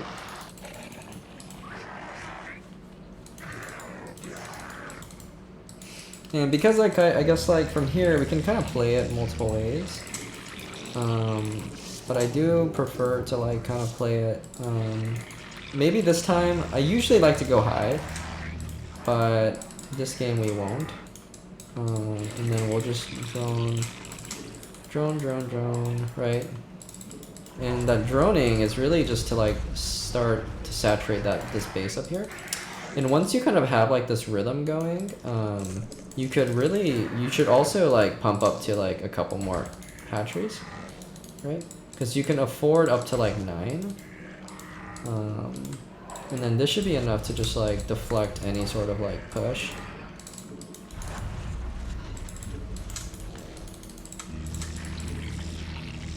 And then, yeah, usually around this time I just start to make units, right? Like, I'm gonna try to just like send all my rally points here. Make sure, I guess I'm getting a little supply blocked.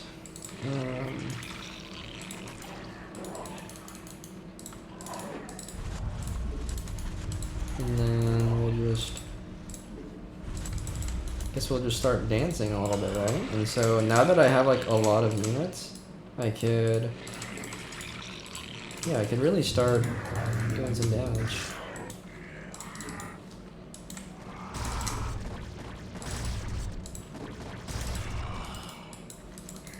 So like my economy is like really crazy right now, right? And I have +2 weapons on the way. So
We did it!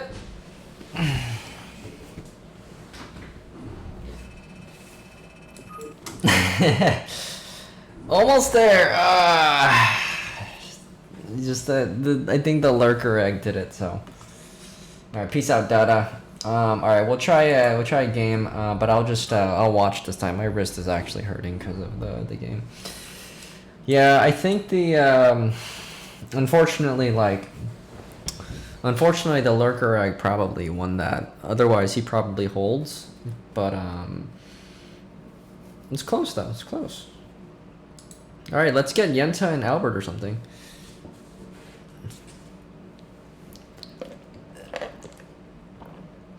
Scanis Chobo, what's up, man?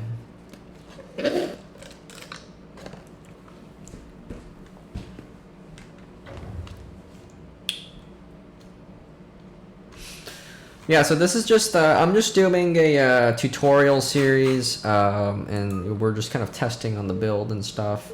But otherwise, the build was pretty good. I thought it was pretty good.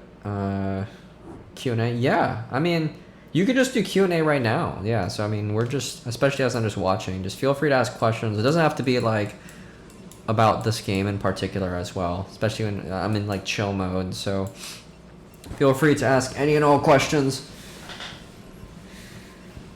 But yeah, we're going to be watching Yenta and Albert go execute the builds together. But overall, I'm really pleased with how I'm seeing the games today. How do you move your armies to High Templars? Yeah, it's just too hard. There's nothing you can really do other than to just keep like the High Templars like the inside of the base, the inside of your army, I guess. So you just kind of have to anticipate. I think one underrated move is to just use a speed zealot, like maybe like a weak speed zealot, and like go send it to like the other pathway where the Hydra might be coming to like snipe. So you like at least know they're trying to do that, because it's like, I think one speed zealot is not that impactful, especially at that stage of the game. So I'd rather use one zealot to like scout if there's like a guerrilla Hydra army coming. And to be honest, like my opinion is it's better. Oh, he messed it up. They both made mistakes. Anyways, what was I saying? Okay, but what I'm saying is that it's better for you to build habits to waste money on scouting than it is to not scout, okay? Like, again, I'm not saying it's economically optimal, but it's better to build that, yeah, I know, it's kind of weird, because, like, he said whoopsies, but that was him, so it's like the wrong person. So maybe they both made mistakes, or maybe Yenta. Oh, dude, Yenta playing with a 75 APM, I love it. We're paying tribute to Quark. S rank with low APM. It's possible, guys. It's possible. Anyways, what was I saying? Yeah, it's better to waste money and scout more than to not scout at all. So, like, even if you want to use 2 speed zealots to, like, scouting zealots to scout to see if there's, like, guerrilla units out there, it's worth it. Trust me, it's worth it. Now, like, as you get better, you would want to use your Corsairs to track the opponent's army. But, yeah, so it's pretty standard stuff. Looks like Yenteg won for the gateway the Nexus before the cannon. Slightly greedy because he didn't really know it was a overpull, but it worked out in his favor. Gas timing looks good for Albert. Did you play when the old ladder was up? I removed the ladder back in the day at some point. I mean, you're gonna have to clarify what you mean. You mean like the actual StarCraft ladder, or do you mean like the other, like, you know, IC Cup or like PG Tour, WG Tour and stuff? So, not sure which one you're referring to. There are a lot of phases in StarCraft. For Protoss, the less AP you use, the more godly you are. It is true. It's possible to play,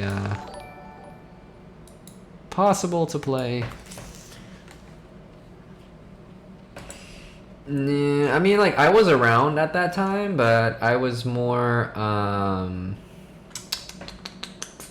wasn't, like, playing competitively, though. So, yeah, I played Icy Cup back in, like, you know, 2010-ish. That's when I was, like, so I think I got, like, decently good at, like, 2010, 11, and then I quit, and then I came back for Remastered in 2017, so. Actually, funny story.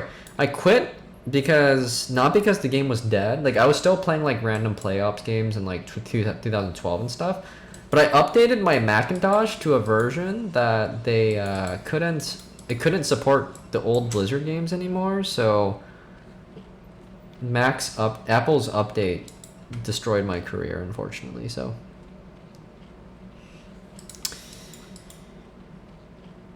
Unfortunately.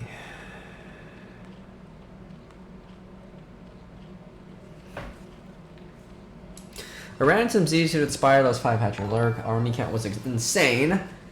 They had 24 lurks. Proper response. Yeah. Okay, that's a great question, actually. I actually have a game against Striker against that. Maybe I can show that in a bit.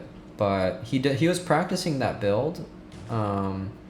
Basically, yeah. I haven't really taught like. Oh, nice block there. So if they're skipping Spire and they're getting more units, you have to make that adjustment to also skip Corsairs and +1. So upon scouting that they're going Spireless, and you can, if you scout their base and their Hydrogen is done, then you know what it is, right? But I'd actually say at the lower level, it's easier to play against Spireless than it is to play against Spire. Because you get to be the full donk Protoss, where you don't have to worry about you don't have to get anti-air anymore, right? Because anti-air is like, that's like that weird gap for Protoss, where it's kind of like, if you're really bad and you're playing against bad Zergs, they'll never punish you for not having anti-air. But once you start breaching that level where the Zergs start punishing you, like, and you started building bad habits for not getting anti-air, then you just get completely wrecked, right? So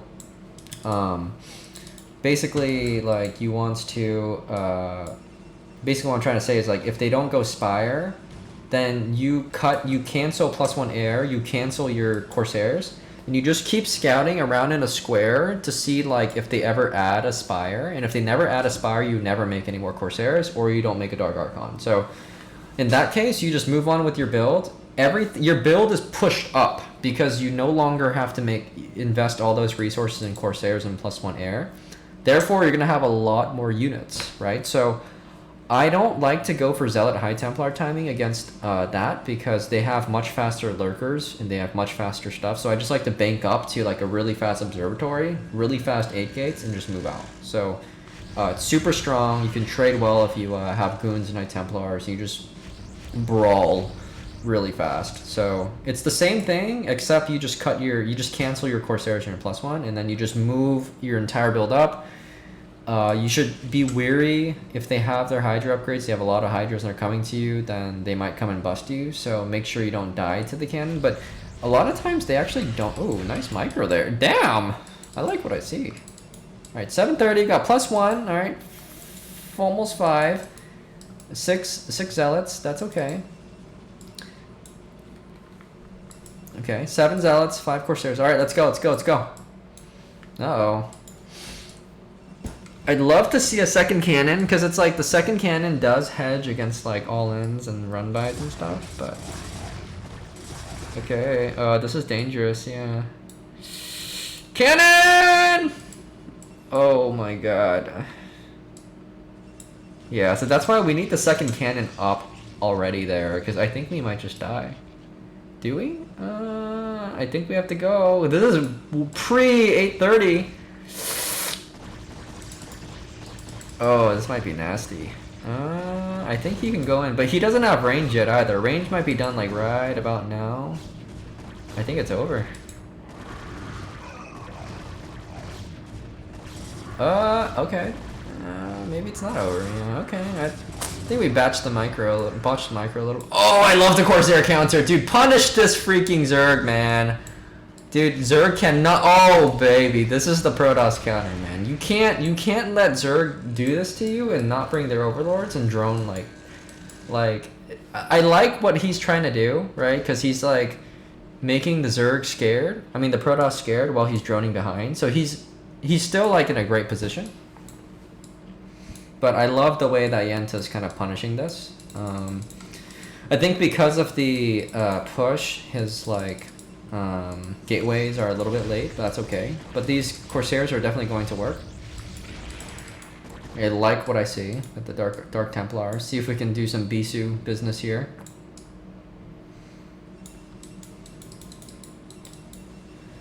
How do you decide to push at 9:30 Zeal Temp or wait for 12 minutes? Yeah, that's a tough question. You know, to be honest, I'm still figuring that out too. I like to do it if I'm controlling the tempo of the game and if I am denying vision from Zerg. So for example, if Zerg has no idea what's going on, like for example in this game, right?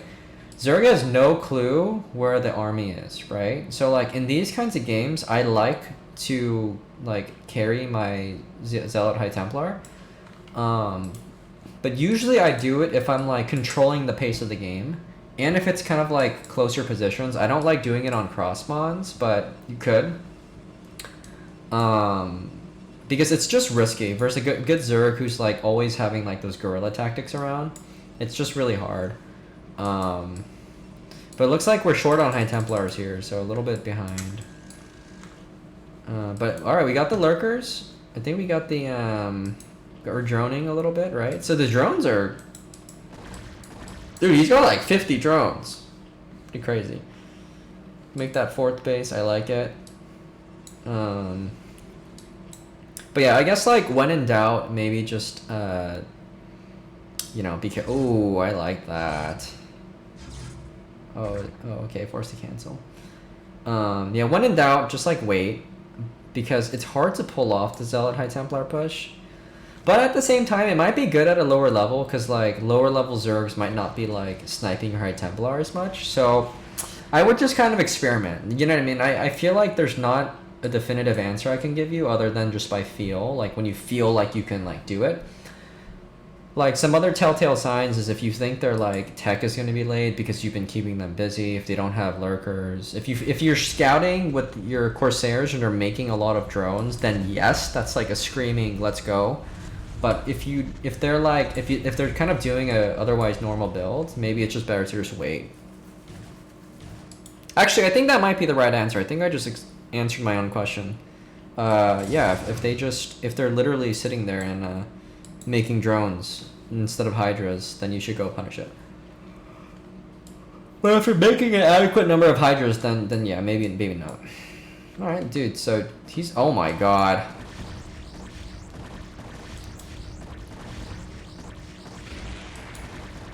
A lot of drones. So I think at this point, if you have this many drones, you do need to add a couple more hatcheries for sure, because otherwise you're not going to be able to use all of your money. But like his macro is going to be insane.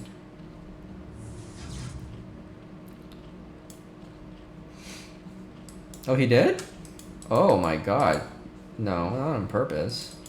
Maybe he missed it. Oh my god, dude, just there's too many drones, I think. I think this is like 80 drones, just like there's 70 drones. I'm not, this is a lot. I mean, obviously if you can get away with it, then great, but I mean, Yenta's got 170, bro. Like this is his macro is actually nuts. 170. Yeah, that's good. But yeah, I think we may have over-droned here.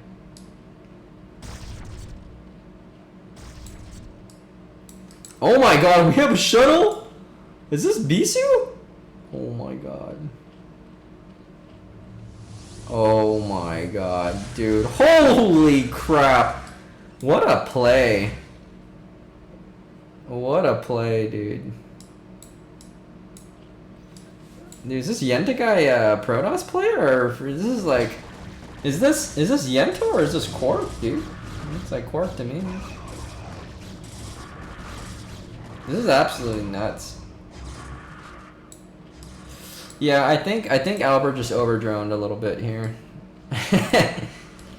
I mean, if he lives, because he has so many drones, he's still okay. Like, he's actually still okay. So if he lives, he's fine. But dude, both their economies are like really strong here. Okay, can we get it? Okay, we're going for the high. Oh, the observer snipes, huge, huge snipes. Are we still gonna go for it? Are we just gonna donk like an absolute Protoss? Oh! Damn, I like that observer snipe though.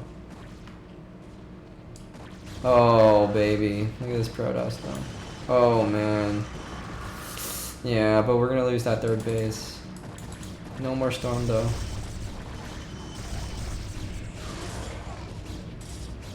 Yeah, it's good to practice those small things, so GG. Yeah, I think the problem there was like we probably just like we probably went too many drones there, but otherwise it's good. I mean, I think Yenta just played that really well. That guy was like just on top of it with his Corsairs and stuff. So that's what I mean, like as you start scaling with your multitask, like you can start finding those openings and stuff. Alright, so let me show a replay really quick.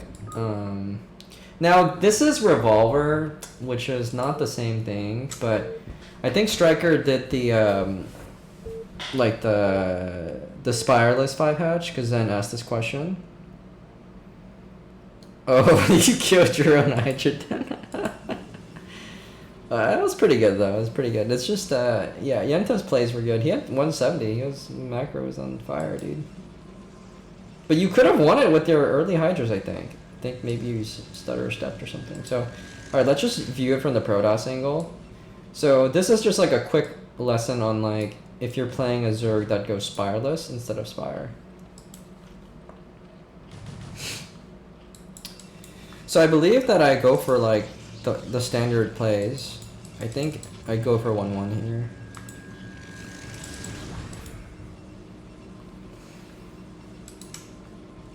So we'll kind of see, we'll see. So I guess like here I was able to scout it with, what's up Whip, how's it going?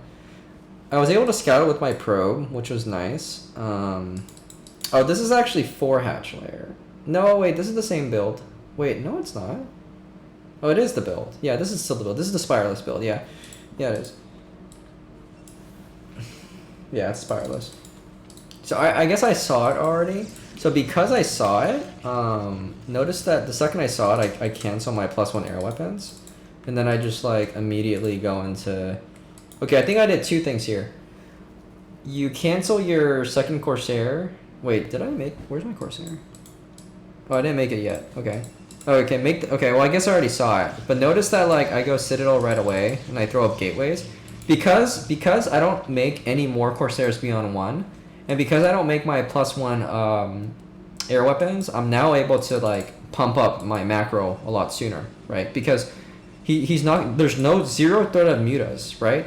So notice that, okay, I saved 100 minerals from like that. I'm not making a cannon in my main base. I might make a cannon up here, but because it's Revolver, like on a high ground, you don't need to make that many cannons. But here I can actually scout exactly what's going on, right? Like, he's droning, so he's not going in for a push, so I don't need to go for like another cannon. But he's like getting his upgrades, right? But again, there's nothing stopping me from just like getting very, very strong here. And so I think I just go immediately into a Templar Archives, or I think I should. But I'm just like pumping up gateways really fast. Because usually you pump up these gateways like a little bit later. Where's my archives? Oh, there it is.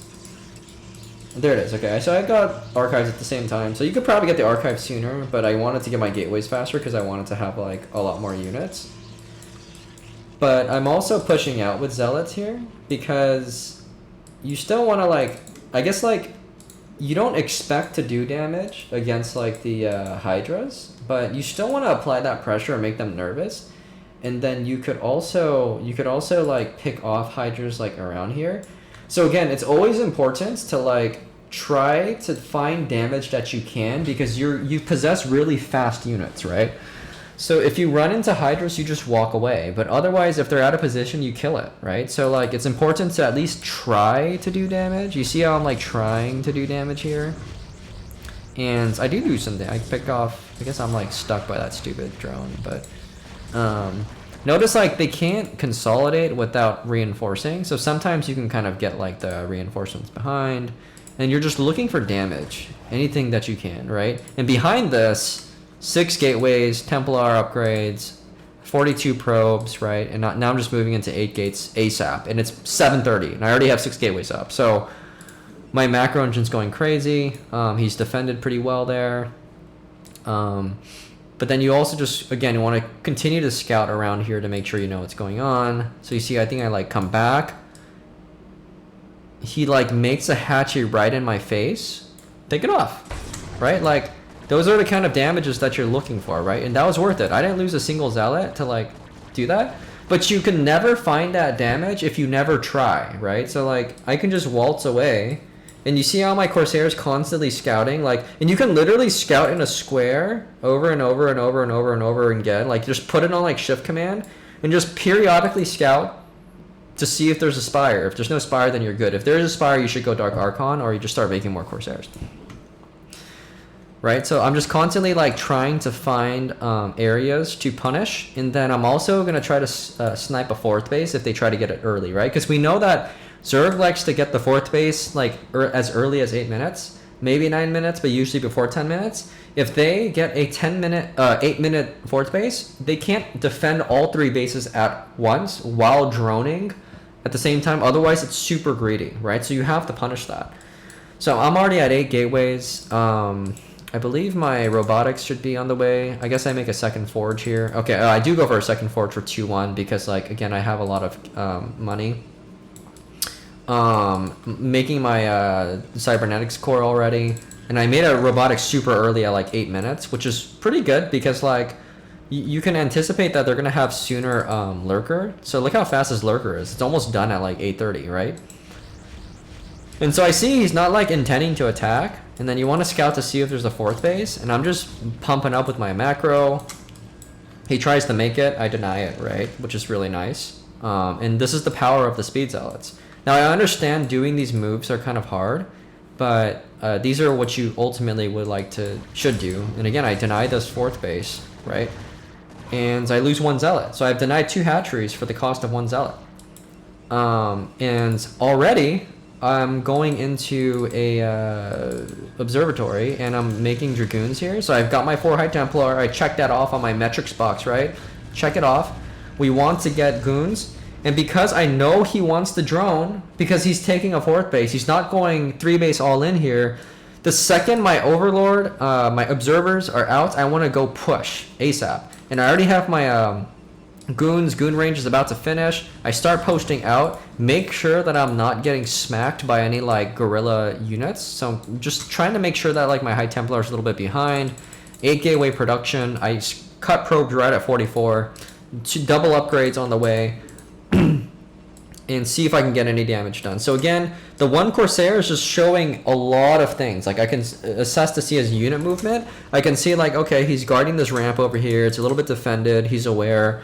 That means he must have some units here. He must have some units there, right? But if I go in for an early push, then he can't have his units all in one place because it must be spread out between these 3. So that's why I move out as soon as I can, and then I rally my observer as soon as that's done, and I just continue to make a lot of dragoons. So you really want to have like at least like 14 to 22 goons or something. But because I'm just posting out here, because like the further I am at the Zerg's base without them sniping me, the better. And because Revolver is such a Protoss favored map, I can like hold out here a little bit. And there's nothing really that like he could do because he is still on 45 drones. Look how beautiful his drone timing is, right? He's right on 45 on the dot because you can tell this guy's like super practiced. But the question is, can this guy go 55 drones? But if I push super early, he can't go 55, right? Because usually you go 55 like right now, like you probably make 12 more drones, like 10 more drones at this point. But if I push him super early, then I'm going to make a decision. I'm going to force a decision. He's going to have to defend and make units all around, or he has to make drones and then possibly die. So the second my observer starts to go out, I start pushing out because I'm like, okay, like why not push out, right? Because I'm cutting off his reinforcement paths. And I actually push before I have an observer because I see an opening and I just take it, right? So I don't even have the observer, but my observatory is going and it's rallied. And you can still deal with lurkers if you have position by storming them and by just having one goon shot, right? So if you find that opening, and I was able to find a weak spot, so this shouldn't have happened in another game. But, you know, as a Protoss, you want to punish these kinds of things. And because I like was able to punish this, you know, I don't even have an observer. The observer's coming, but my push came like at 10 minutes because I didn't have to make anti-air. So this is the reason why, like I guess coming back a little bit, this is probably the reason why low-level Zergs have a hard time against Protoss. You know why? Because all your donk Protosses are doing this. They don't get anti-air, so they have a super big army at like a very fast time, and they just attack, and it's really hard to stop, right? Because all my money is in gateway units, and my economy is crazy. So this is kind of just like how I would deal with like the, you know, I would just go for trades and I'll take a third behind this. But because I saw the opening, I decided to like spend my APM on just killing. So that's kind of the spireless play. Or verse spireless, rather. So hope that answered your question. Let me go to the restroom. Feel free to drop a couple more questions, but I'll be right back.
All right, we're back, boys.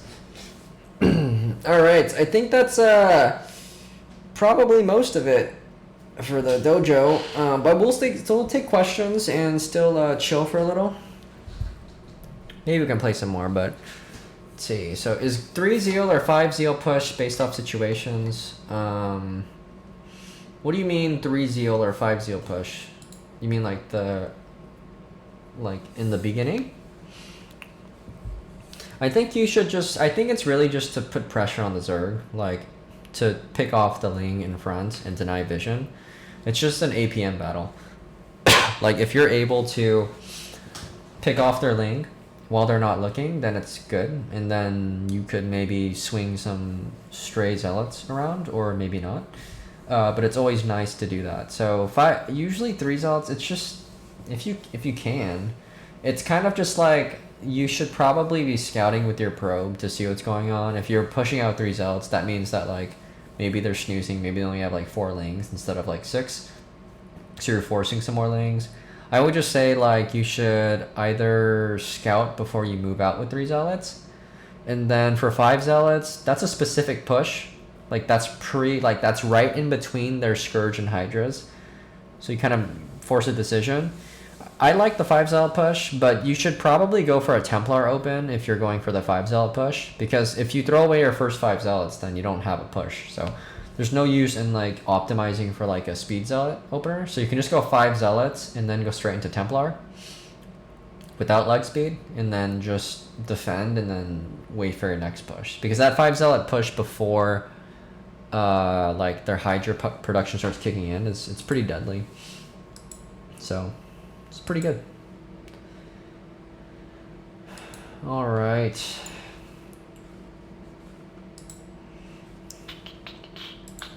Hopefully that was helpful, everybody. I don't know what to do now. Should we I'm tired. Should I try to play some games? Should I try to fight against some players here? Gypsy. For sure, Albert. Albert and Jiffy. Yeah, it's looking good, man. It's looking really good. Especially as we like get to the next levels and stuff. We'll start learning some more variations and responses and stuff like that. Yeah, next is really just going to like the next 3 minutes, right? I'll put out a video on that later. And Evian, where's that Evian guy? Yeah, I'll put out the video probably tomorrow, and then we'll move forward, and then I'll be out for a week, so I might have to like do two sets of videos while I'm gone. But yeah, so as we like start cleaning up the build, then we'll start learning some more variations and responses and a little bit more executional stuff. Like it's always important to like practice even like that 7:30 time, like just, you know, maneuvering your Hydras or maneuvering your Corsairs to like understand what's going on and everything. So I'll do another one of these sessions in 2 weeks. 2 weeks. And then we can do a lot more like execution type stuff.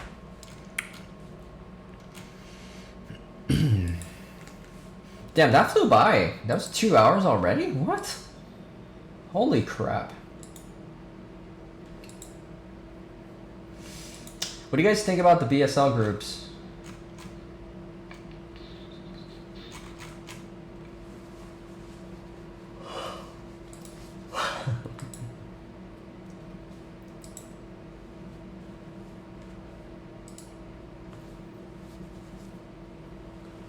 Group D? Yeah. Yeah.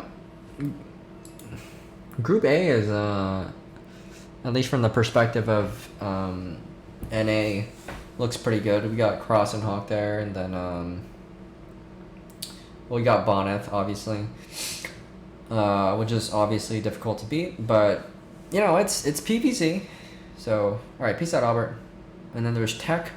Tech might have some trouble against Hawk and Cross, especially in PvZ, but we'll see. We'll see. Yeah, TT1 versus Mihu. That's gonna be fun.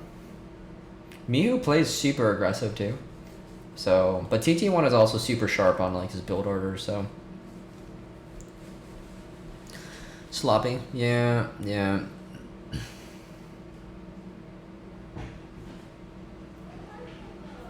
Yeah, so it always just depends on, I don't know, yeah, depends on how well they could clean up. And it's also hard because it's like, you know, it's always a little bit difficult playing, like, what am I trying to say? Oh, my like head hurts. In a competition, sorry. Dude, I'm like tired. Alright, what should I do, guys? Should I play or should I just cut the stream?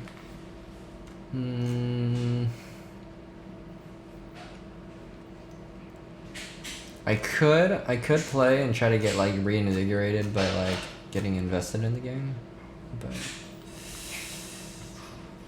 I don't know.